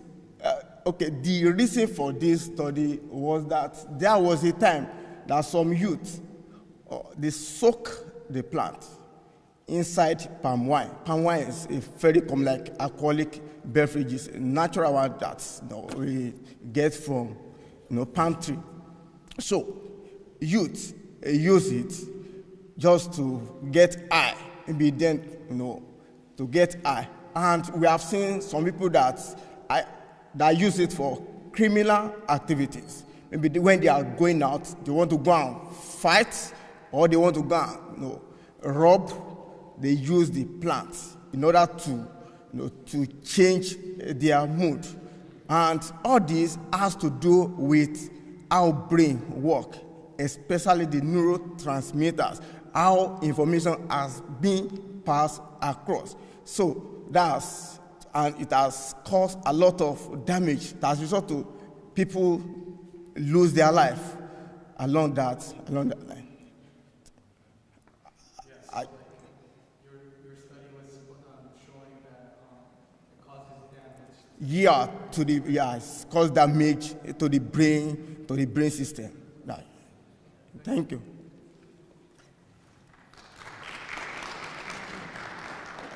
Thank you. We have a final question. Yeah. Yes, you can ask. Okay. Thank you. Thank you for your one person. Okay, you can come and ask. Yeah. The first speaker. Is Akanimo around? No. Okay. One final question and we move ahead.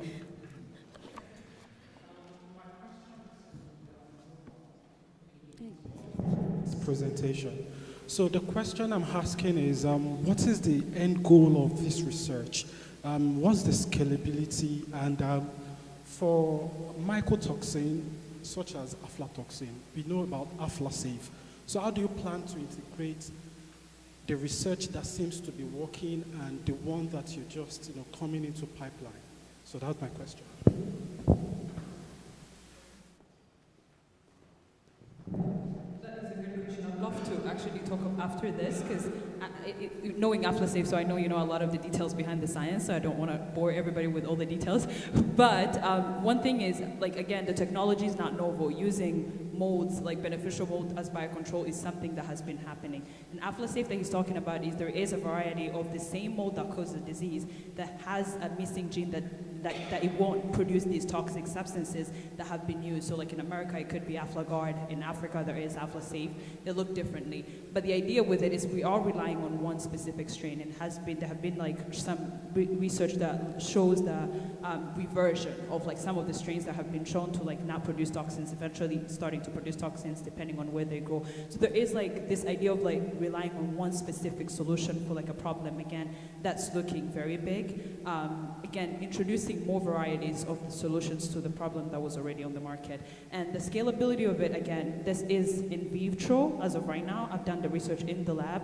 A lot of people are looking into trichoderma as a biocontrol in the lab. So I think the next goal would be, again, metabolomically understanding what does it, right? Can we do some gene processing, the modification of the strain itself to produce more of a specific chemical substance that we're looking at, and can we incorporate potentially these post-harvest, right? Currently we have to do it in the field, right? If we knew what these compounds are and we knew they weren't toxic, can we put them in sheets and put them in storage facilities, right? There is so many potential ways that we can go with it, but I think the first step is understanding how it works to potentially be able to explore it the best, and then giving ourselves varieties, especially in a climate changing world where relying on a living microorganism that might be effective today and might not be effective tomorrow, and that microorganism come from a different genes that it was similar, so close to the one that produces the toxin. So it's more give yourself varieties, but also the pipeline is really, really long. I'm not saying this is going to work tomorrow,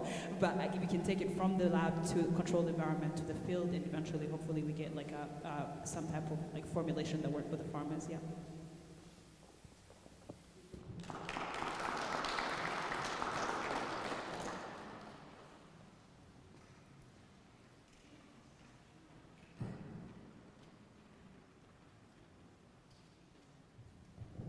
First, I would like to thank all the speakers. My question goes to speaker number one, Akanimo. Your research has to deal with mental health and income of farmers in Northern. central north part of the US, right? My question is, what are the main questions that you're asking and what you're trying to find out? How easy is it to translate that research back home in terms of the production, food quality, and the rest? And do you think the same questions can be asked? And what would be, how will you ask that question differently based on the African reality? That's my question.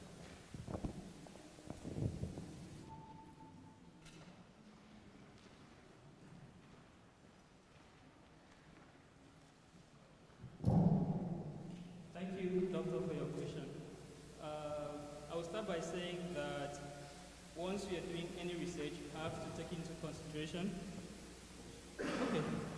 Once you're doing any research, you have to take into consideration the context and how you're applying that research. For starters, farmers in the United States are farming much larger farms, so on the surface, you expect them to be handling higher production and higher income. That's one. In Africa, we have a lot of fragmentation. So in terms of how to transmit that research, I think we have, if you ask me, we have bigger problems that we should solve before getting there. For instance, we should start with issues of storage, that farmers are losing a lot of their crops, for starters. We should start with issues of flooding. I believe we should start with that. Once we sort those out, then we can start looking at how are the farmers doing. Because obviously, if you don't do this high-scale stuff first, then you won't achieve much by trying to improve their well-being with maybe any other intervention. So that's where I would start from. And secondly, I would also think that the US, there is a more structured policy and programming for farmers, which I think we have a long way to go to get there. So let's start by making those programs in place, and then we can start assessing how it's affecting the farmers. Let's get the basics right, then we can move forward from there. That's what I would say.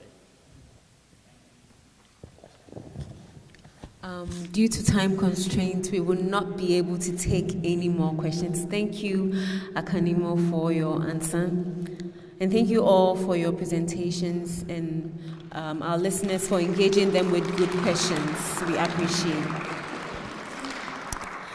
At this moment, it is an honor and privilege to introduce one of our keynote speakers, Dr. Collins Ehehenboa, who is a professor of health policy and behavioral sciences. He is a global expert on health behavior and a pioneer in addressing anti-racism and decolonization in global public health by centralizing culture and identity in the scholarship of social and behavior change. He leads the global research against non-communicable diseases at Georgia State University. He is the author of PEN 3 and Transform PEN 3 cultural model used to examine and promote positive, acknowledge unique, and transform negative aspects of cultures. He co-authored the Public Health Critical Race Praxis, designed to promote anti-racism in research. He has led research collaborations, institutional partnerships, and mentoring of faculty and students at various institutions globally.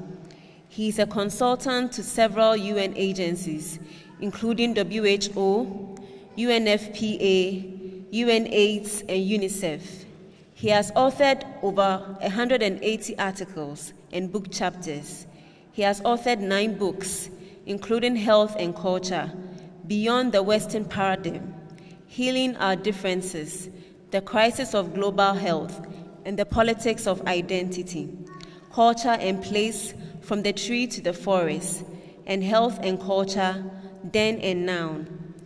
He is a former president and distinguished fellow of the Society for Public Health Education, a fellow of the American Academy of Health Behavior, and a fellow of the Academy of Behavioral Medicine Research.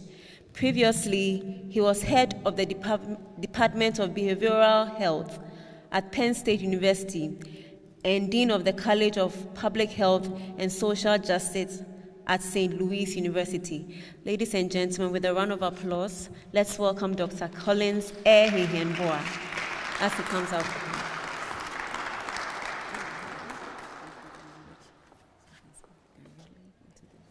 Okay. Do I control clicker? No. All right. I believe I do have presentation if Mr. Sampong uploaded it. Do we have it?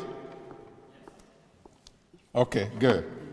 And so that is the, to advance it? Okay. All right, thank you very much. Thank you for that generous introduction. And thank you for the igniting talk. And I particularly appreciate the fact that you scheduled this after lunch. Had that talk be before lunch, I might wonder if I should have my food and question whether or not the meal met or violated some of the rules that you cautioned us about. It's good to be back at Penn State. I was on the faculty here for 32 years. And it's always good to be with friends and colleagues. Your advisor for Pan-African students, Sinfrey Makoni, and I go very many years back. And I'm very happy that my wife is able to join me because she's a graduate of Penn State. She got her PhD in didn't want to, always reminded me that she is the actual Penn Stater. I just walked here and collected check. So my wife is here with me. And our son, Yannick, who went to State High here and claimed Penn State more than I do because many of his friends are here. And then my brother, who I grew up with in Nigeria, who was gracious enough to drive me here from Baltimore.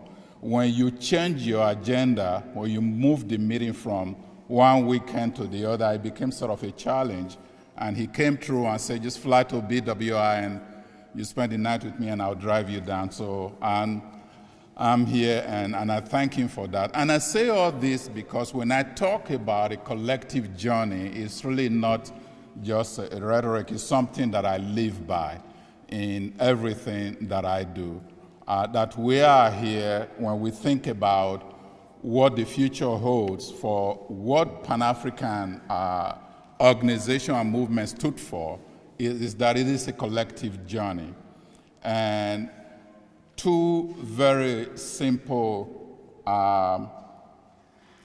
sort of mantra to keep in mind about my talk. If you are here looking for an answer, you came to the wrong forum.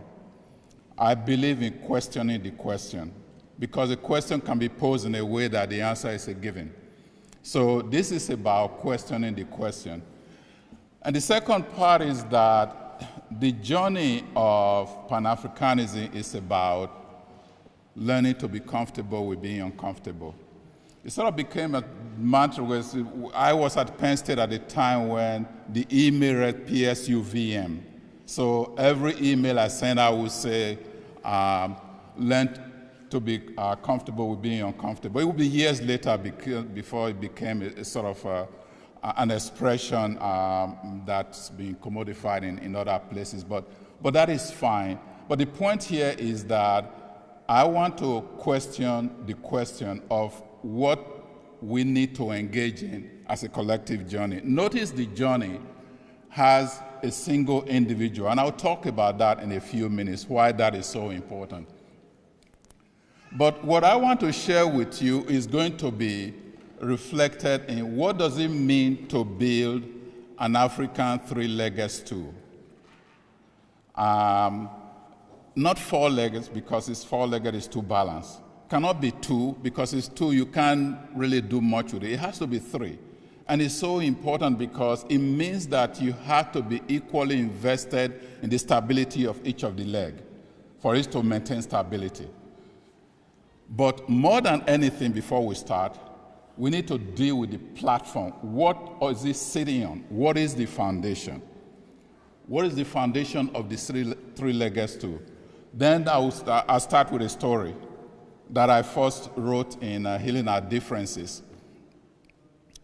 I'm going to change the character and gender, but I used to present it as a story of two men who went to the cemetery to pay respect to their loved ones. But this time it's two women who went to the cemetery to pay respect to their loved ones.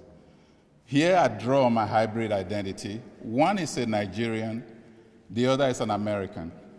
They're kneeling side by side on the tombstone. The American has a vase of flour. The Nigerian has a bowl of soup. Customary to each culture. They knelt side by side. In the version that I rendered, it was the way in which the men questioned each other, the logic of presenting flour to somebody who is dead when they cannot wake up to smell the roses, the logic of presenting a bowl of soup to somebody when you know they cannot consume the soup. But these women were not going to fall into the questioning of men. They instead were reflecting on how it's so interesting that they are engaged in a cultural practice whose practical value is actually relevant for what they are there for, but yet they quickly notice that they are actually engaged in a cultural practice that cannot be questioned because of relevance, because that is not why you engage it. But there was something about the Nigerian that started wondering, does it mean now that the vase of flour is going to become important to the bowl of soup? So these are two cultures. Keep that in mind. Because a part of what tends to happen, and I've talked about this, is that over time, the soup culture start to believe that the flour culture is the standard to which they must aspire, and start discounting their own way of engaging. In fact, start questioning the utility of their practice, but never really questioning the utility of the practice they ascribe to that is just equally as irrelevant. It's just that there is such a structural weight that uphold that practice. But these women, that is what they were reflecting. And this notion of culture 1 and culture A coexisting, I did not say culture 1 and 2, nor did I say A and B, because one cannot be subsumed under another. They respond to different cultural ethos. So culture A and B coexisting is what I want to spend some time addressing. So we have a flour culture and a soup culture. The question for you to start thinking about, which is mine? Because when you occupy a different context from one where you were born and nurtured, you're likely going to be a hybrid individual who draw from different culture, who may actually subscribe to different culture at different times. You are in an institution of higher learning. We heard of the presentation earlier. The question always comes down to, is one subsuming one under another? And what does that mean? So I go back to my own, I don't know if this is working or not, the three-legged stool. My last book that came out this year, Health and Culture Then and Now, I presented three basic thoughts that underscore everything that we do, that help to explain the way I approach the issue of health and culture. And that number one is language. Language and the way we structure narrative. The idea that we have to question the question. The language is very important. The second is that everything that we do is about storytelling. So my wife always reminds me that everything we do, we're telling story. And it's a question, all the presentation you had earlier were telling story. The question of what language is used, we can get to that later. And some of the questions that were posed later, we're trying to find out where is the hope in the story that was being told? And is there hope in it? Because for a story to sustain and remain with us over time, there has to be that sense of hope and healing, which is why many scholars over time start to talk about the importance of hope and the importance of understanding that when we produce knowledge, we engage in knowledge production. There's a big part of it that has to carry a sense of hope and possibility. And that is really what is going to cut across what we're saying. So we have the foundation of culture 1 and culture A to work with. When we understand that, the ground is balanced. The stool is now ready to be built. You have to build the first leg. The first leg rests on African expression that said, until the lion produced their own historian, the story of the hunt will glorify always the hunter. There are instances where the hunt may not be the focus of the story, but the story of the hunt glorifies always the hunter. What are hunters to do? What does it mean to be historians who are lions and lions that are historians? And that is a part of what we want to talk about today. And it begins with language. Historians are lion and lions as historians.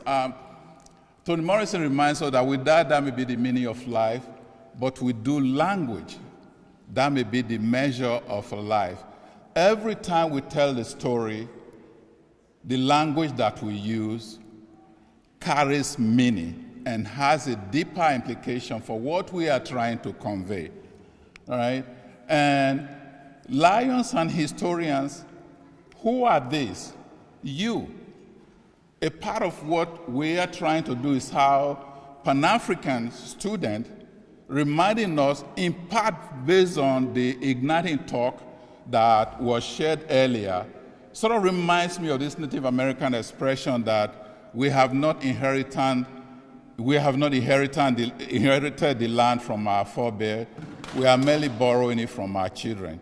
For those of you who share the Ignite, who actually sharing what you are working on, a part of our responsibility is to see how we safeguard your direction so that you are on this collective journey of healing. So Pan-African students, you are the lions that have to tell the new history. But with what? How do you even begin? How do you understand the ways of engagement, the nature of relationship, and what does it mean to be historians that have to tell a new story with a new language encoded in hope? My start started as a Nigerian and a Edo-man, where I always draw on the life of Ovura Menogbaisi, who was an Oba of Benin, and that fought the British and the very early British invasion of the land. He was the Oba. His story is being talked about among all the Obas of Benin in Nigeria. He's the one that even younger generation keep reminding us of what lion he is in retelling a new story or in framing a culture to understand how a story should be told. For those of you familiar with Afrobeat, you may have heard Charlie Poppin, Ogbasi Novgivan or Ogbasi. That is really a new generation reminding us that as old and long as the history of Ovura Menogbaisi, it still remains with us to anchor the journey we undertake. But there's a more contemporary, for me, as I was growing up, person who really understood what it means to be on the journey, to be a lion that tells history. Fela Anikulapo Kuti actually, in Kolo mentality, when you listen very carefully to the lyrics, he's really saying that you say you are a colonial man. You say you be colonial animal. You don't be slave here before, then don't release you now, but you never release yourself. You were slave here before. They have freed you, but you have not freed yourself. In other words, you know that you have a subculture is important, but you constantly subsume the soup culture under the flour culture because you are put yourself in bondage. You've been told that this is the possibility, that it is not a question of one or the other. There's a writer that talks about the tyranny of the or and the genius of the and. It's actually a business scholar that wrote about how we have to understand that one thing will stand, another will stand beside it, as Achebe would say. So the question of a journey of a Pan-Africanist, have you released yourself? And in what ways do you really confine yourself to a space from which you were released, but you chose to embrace and subordinate your soup to flour? The way we think about this, that is Fela, in terms of the journey he undertook. He also said that the secret to life is have no fear. And that is easier said than done. But he said it because he lived it. And I'll talk about others who embraced this ethos and became a part of their life. But for the Lion to produce their own history, I will share a couple of ways to think about the nature of relationship that affects us. And in the past few years, as we address issue of decolonization and anti-racism, there are scholars that have been talking about 3 levels of agency, 3 levels of racism that we need to understand, 3 levels of how we understand ways that we liberate ourselves and liberate others in the process of knowledge production. In the PEN 3 model, which was referred to, I often talk about if you want to really understand a population, you can understand it from the perspective of the person, that is the me, myself, and I. You can understand it from the perspective of the family, that is the you and I, the us and we. But where much of the work was focused on is understanding at the level of the institution, the structure that governs everything that we do, done in such a way that you assume that is the way it's supposed to be. And this is what we have to understand, that there are different levels of understanding what agency and transformation means. These are lenses. I did some work in South Africa for many years, and I will hear sometimes young people contention over, was it Steve Biko or was it Mandela? You have to support Steve Biko, say no, it's Mandela. Mandela. I'll say to them that you're not understanding that there are different levels of understanding the role of the historian that has to produce new knowledge. The same thing with Malcolm X and Mandela, that there are those leaders who focus on the me, myself, and I. The important work of understanding the way the system may subordinate you so that you release yourself mentally. There's a different way or a different lens of focusing on the structure of the institution that has to be transformed.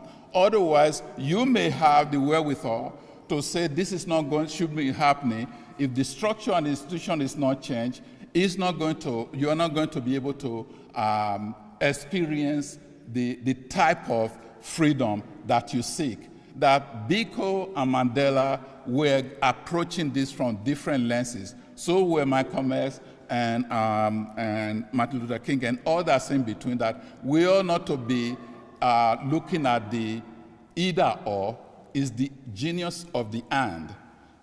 So the lenses has to understand that a lot of the work that was done in anti-racism was focused on dealing with unconscious bias. That function at a particular level and the individual relationship. The unconscious bias does not change the curriculum or challenge the curriculum to surface those who are within the academy, within those institutions, who will make contributions so that scholars like us, as students, can begin to draw on their energy and use that as a way of inspiration in the work that we do. And that there are many ways to understand the structure and how that has to be the focus of what we do. And then with structure, again, it doesn't have to be the flour vase. It could be soup. the structure carry different images. And in fact, there is a famous Vietnamese movie maker, Trent Trimihat, who did some work in Senegal many years ago that talks about the cyclical building also have implication for road building for different design. When we combine everything, the problem becomes people learn and they start to assume that the cyclical building that we have must be the foundation. If we need to grow, aspire, we have to aspire towards rectangle and square and so on and so forth. And that is part of what we have to, that it's not about erasing one thing, it's about recognizing that the other thing actually stand beside it.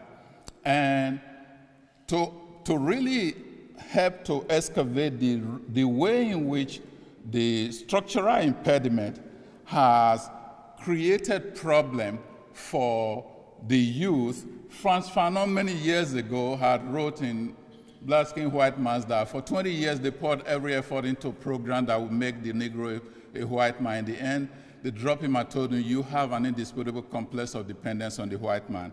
And that continues today. We've been liberating you, we've given you all this thing, now you are still depending on us. But the structure is there. We can have program that talks about unconscious bias and have barrier tests that you can undergo. Because if the structure conditions you to think certain way, that is the way you will think. Which is why Frederick Douglass once noted that it's easier to build strong children than to repair broken men. The investment in the youth, in what goes on in school, becomes so critical. And I've often said that it's easier to build strong students than to repair broken professors. Because in some instances, we've invested so much in the vast flower that we think that that is what gives us access to contest outside of ourselves, and we tend to deploy those same tools for flower and forget that it is not really going to help the children. It doesn't mean you hide one, you have to elevate the others. The late Ngugi wa Thiong'o saying that the child was now being exposed exclusively to a culture that was a product of a world external to himself. He was being made to stand outside himself, to look at himself. Being made to stand outside oneself, to look at oneself. You really talk about colonial mentality that Fela talks about. So the journey is about, as students, as young scholars, as early career investigators, how do you stand within yourself to understand that this is where the journey begins? It is not about standing outside oneself. So Ngugi wa Thiong'o, Decolonizing the Man, was, there are books and work that has been done in a way to help us understand why it's so important that the journey of a collective healing starts with the mind, decolonizing the mind, and Chiwenzu's decolonizing the African mind. I can spend hours talking about those, but the question of leadership, for those of you who are interested, who are in different fields, who must understand the nature of how knowledge is produced, the ways of knowing, that it's important that it was some of the people we celebrate today started at your age, at your level. By the time you get to some of our ages, it's almost too late. MLK started leading an organization at age 26. Malcolm X, 27. Chinua Achebe, Things Fall Apart, was published, he was 28. Mandela was 26 when he joined ANC, and 38 when he was in prison. Chimamanda Adichie was 26 when he published Purple Hibiscus, the first book that came out. Amanda Gorman gave The Hill We Must Climb at age 23. And of course, Donella Fraser was 17 when he recorded the murder of Mr. Floyd. So it isn't that professor or faculty come out and tell you what the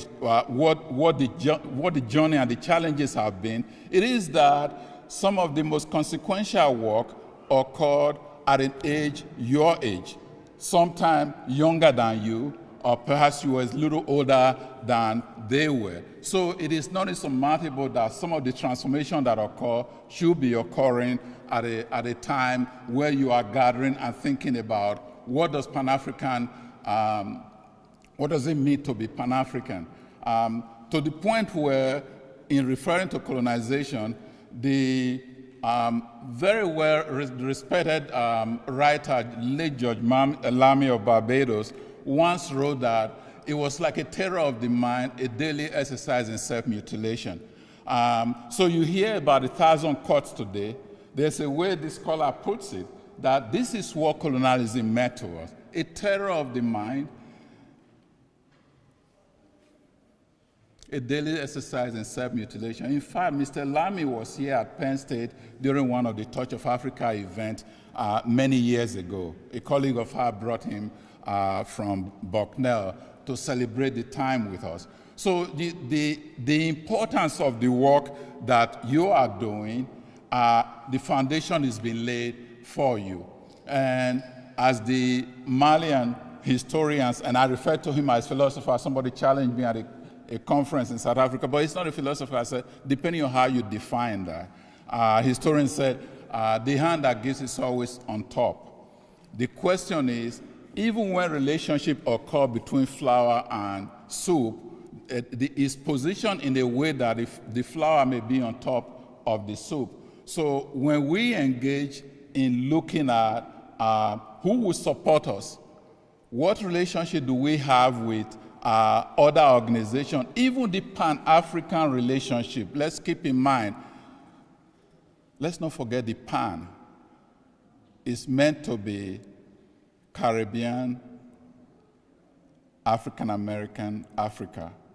There's a tendency when I've seen Pan-African written, there are some parts that are left out. The Pan is very critical.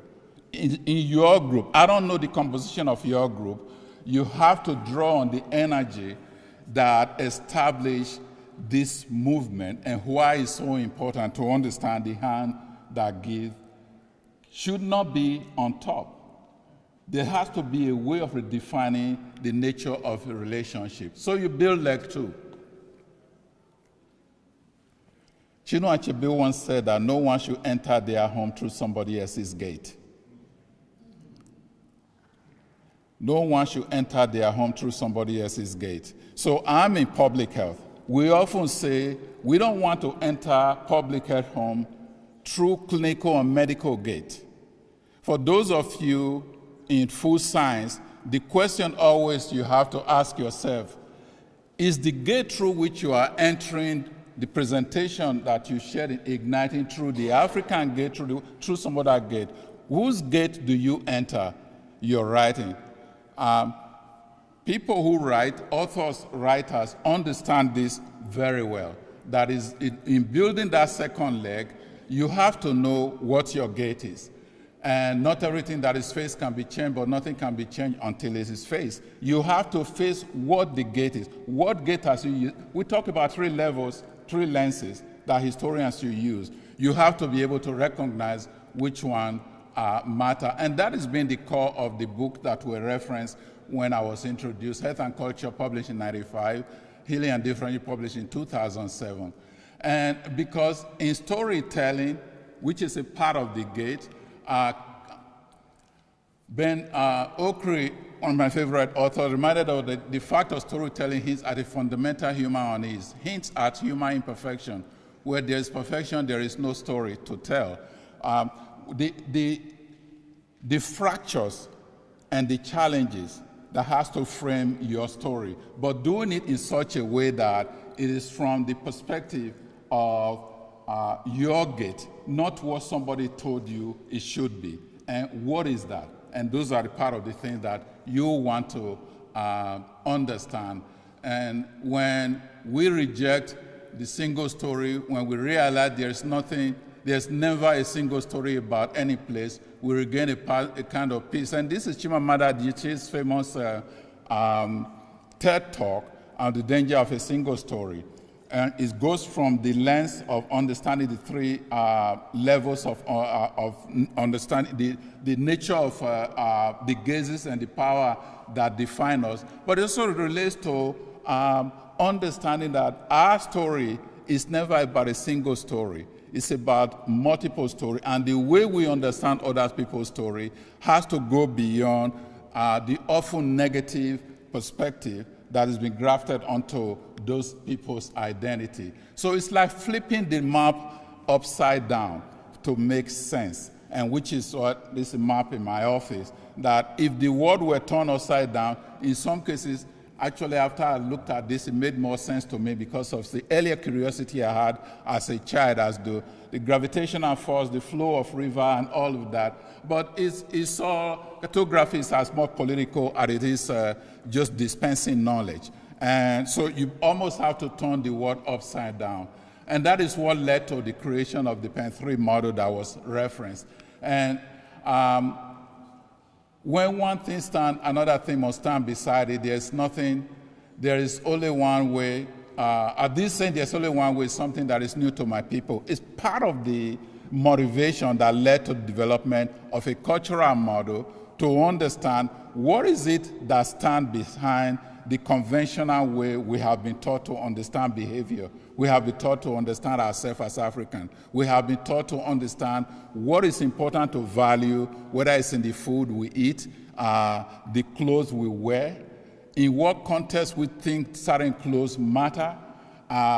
Is it only on weekend? Tradition has said that clothes is supposed to represent something. What happened between aesthetic and production of knowledge? Are there ways that we devalue what is ours when it's a contest of knowledge production? We think it has to do with the brain, that the clothes should stay at home. It's only when it has to do with art and culture. These are all the matters that we need to examine. And that is really what drove me to develop the Pen 3 model. A quick example of what that means in terms of when one thing, another thing else stand beside it. When we say data in a cultural standpoint, you often think of number. What about words? And for years, qualitative research has been fighting the need for institutions to recognize that it doesn't always have to be coupled with quantitative work. It stands on its own. That words can be data, depending on how you generate them. What about language? Is it gendered or seniority?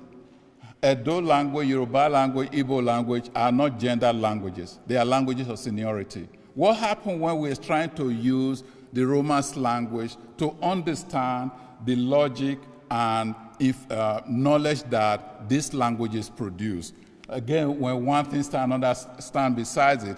Extended family. We solely extended when the reference is from a nuclear family. Because when I was growing up, there was nothing like it's family. So even though you recognize and understand what it means, does it mean nuclear family is constricted family if the other family is extended? What happened in names and identity? One contest, particularly the Northeast US, has come to valorize single first name as the goal to which everyone must aspire. What happened to family or last name? Flour and soup. It doesn't mean one should be erased. It simply means that there is a place and space for understanding the reason why they exist. Learning, as Paulo Freire argued, the focalized view of knowledge rather than the context or the totality of what is actually happening in that particular environment. A way of affirming the role of community. One's own self-worth is tied to the worth of the community to begin one's belong, to which one belongs, which is intimately connected to humanity in general. The collective, the role of the family becoming very central to the way we produce knowledge. We understand ourselves. We in Africa have no more need of being converted to socialism than we have of being taught democracy. Both are rooted in our past and traditional society which produced us. Mwalimu Nyerere has talked about this in the context of, again, understanding that one cannot be subsumed under the other. If you went to storytelling communitarianism, you have to understand the power of the collective and how we are rooted in the way it governs us. But a number of the references I make may be men, but there are ways that that communal force is being left out of some of the things that we do. And I think that became very clear in the work of people like Funmilayo Ransom Kuti of Nigeria, Margaret Ekpo, Wanjiru Matai of Kenya, or Stella Adedavo, who literally saved Nigeria from the Ebola epidemic by sacrificing her life. And when we talk about people to identify where do you draw your inspiration, energy from, there are so many that we can draw from and so many sources that we should know. So leg 3 is knowing who you are, claim your space. The references because we have this distinction between what we are taught to remember and what we have learned to forget. References and food, this is what we are taught to remember. Some of the things we have learned to forget are all of this. Where you see study being conducted on food and resources within our African context, you hardly see study being conducted on from Agbalumo to pear to, we say, garden egg, and to walnut. These are ways of understanding whether or not we have subordinated everything that is ours to what we are taught to remember. The language of sight, I've often shared this, that it's about structure. When I started at Penn State in 1984, I taught a course in first aid and emergency care and started to wonder why this particular skin color bandit. You know, it wasn't until COVID-19 that I find my own skin color bandit in the store. After all these years, because the color is there, the context is there. Is my time up? Okay. The color is there, the context is there. So this is the way in which structure normalizes what is there that we don't question. You don't believe me? Open your Zoom and look at the emojis. What is the default emoji? And what do you have to do to manually change it into your skin color? There have been studies done over and over. I'm supposed to be talking to a group of AI designer next month, and these are the issues that I want to raise. The knowledge production is not neutral. But the point you have to remember is it doesn't mean that the person who made the skin color their own was trying to disregard all that. It simply means that when you are developing your own, don't just rely on what is there. Come up with something that is also a default that reflects what you want it to reflect. It reflects you. Because no one walks alone. He who's leading, African proverb, he who thinks leading has no one following, is only taking a walk. There are many people designing new ideas, producing knowledge where they are walking alone. No one is following them because the path they are taking probably already be journeyed. The journey of hope begins with healing. In the last phase, what I want to talk about in the 4 minutes, I suppose, that is left, is the seat of the stool. You have the foundation, you have the 3 legs, you have to sit somewhere. But to sit somewhere means you have to begin to raise questions about what you have understood and the power of facing challenges, the knowledge that challenge is supposed to prepare you for what is to come. A famous Nigerian education, Tai Solarin, in 1964, 4 years after Nigeria's independence, wrote an opinion editorial in the January of '64 in the Daily Punch that he titled, "Nigeria, May Your Road Be Rough." He was actually sending a message of blessing because Solarin knew very well that smooth seas do not make skillful sailors. You need troubled water. And so for all of you engaged in this, I hope you have troubled water, that may your road be rough, and that you learn to embrace your fears, and that you may encounter defeat, but you must not be defeated, as Maya Angelou advises, and that you must learn to dream, as Benjamin Mays taught us.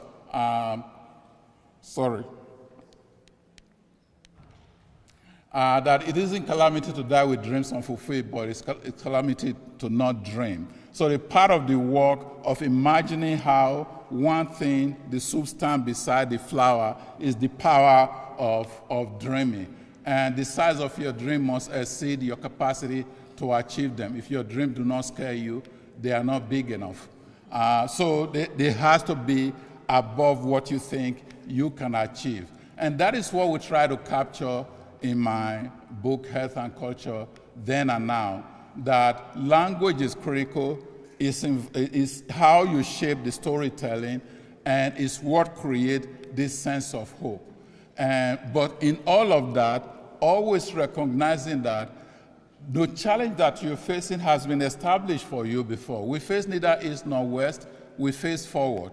We prefer self-governance with danger to servitude in tranquility. And what that means, I will end with another story. I began with a story, I'll end with a story.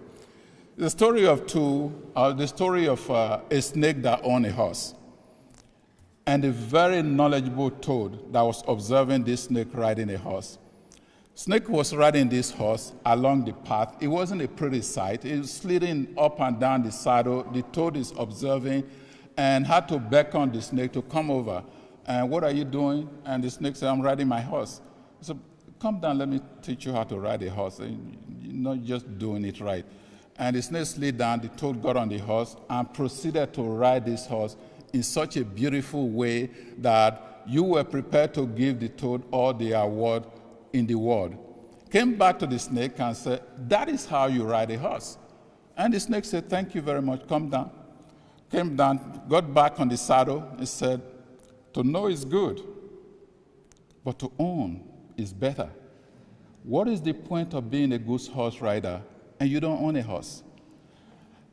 I've told that story in different contexts, but I went back and read Chinua Achebe's work to better understand that the horse riding story came from the Hausa culture, and there's an aristocracy to the notion of owning without knowing.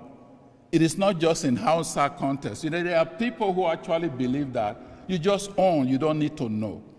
The message to the person who needs to know is to know that they can know to own. They don't have to only restrict themselves into the knowing, and that's what Tyler Perry did.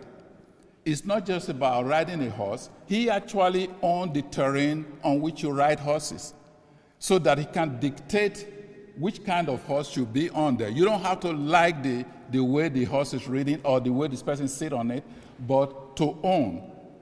But actually to also know. It's not an either or. We face neither east or west, we face forward. A part of it is owning. So the question you have to ask yourself, what direction do you face?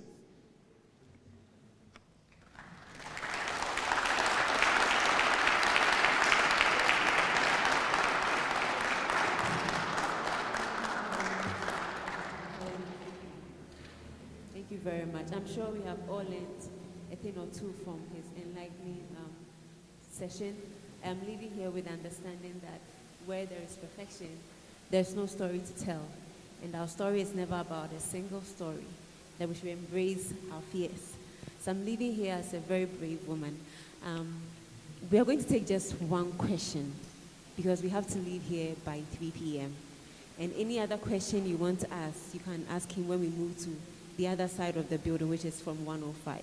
So just one question and then we leave.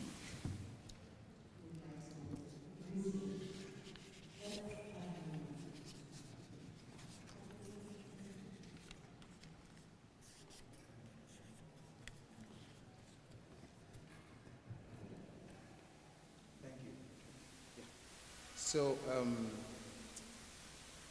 what we have been taught to for forget, and things, what we have been taught to remember, and things we have learned to forget. Good.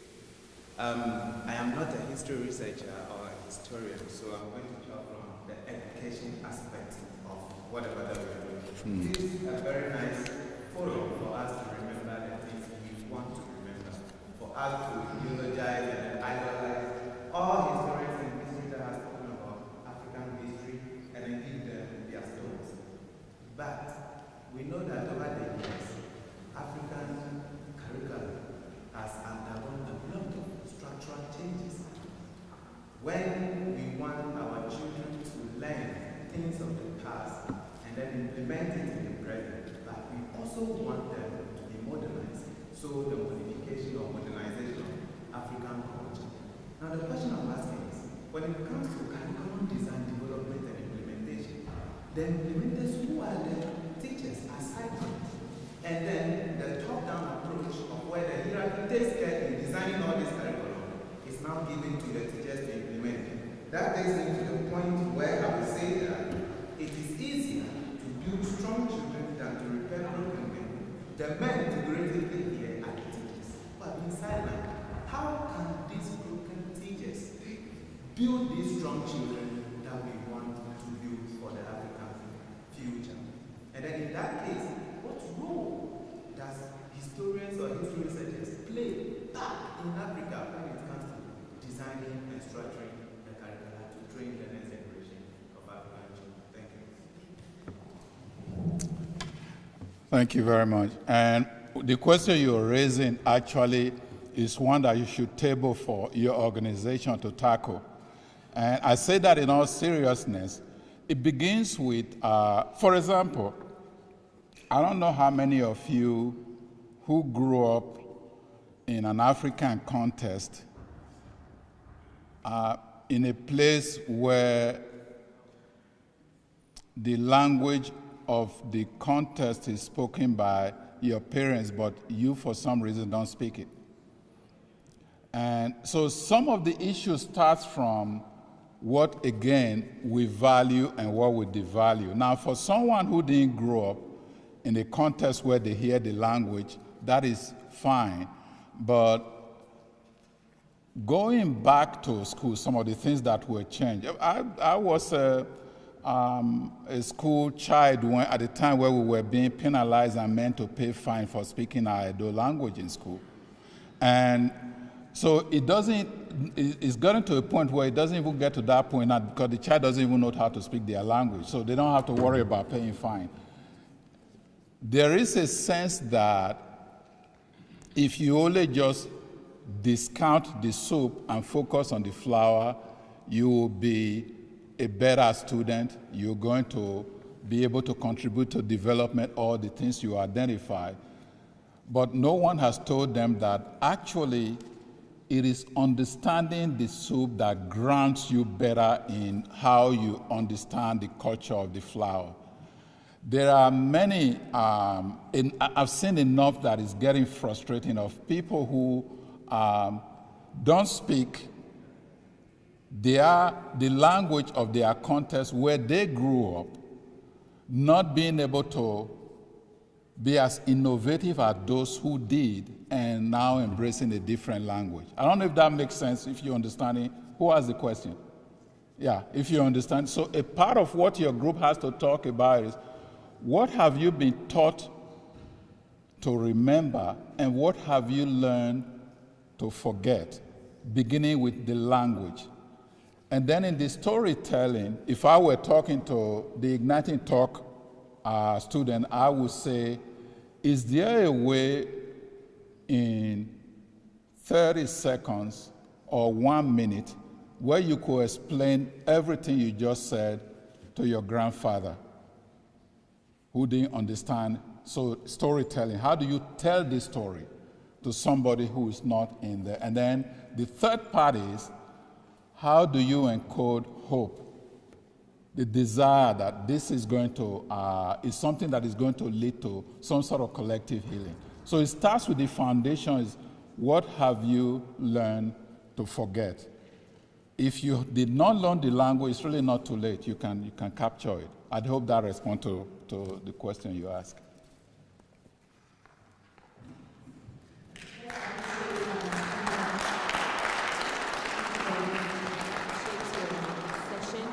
From here, we'll move to Forum 105, which is on the left side of this building. When you move out of this building, you take the left side. There's someone there who will direct you. It's outside of this building. Thank you very much.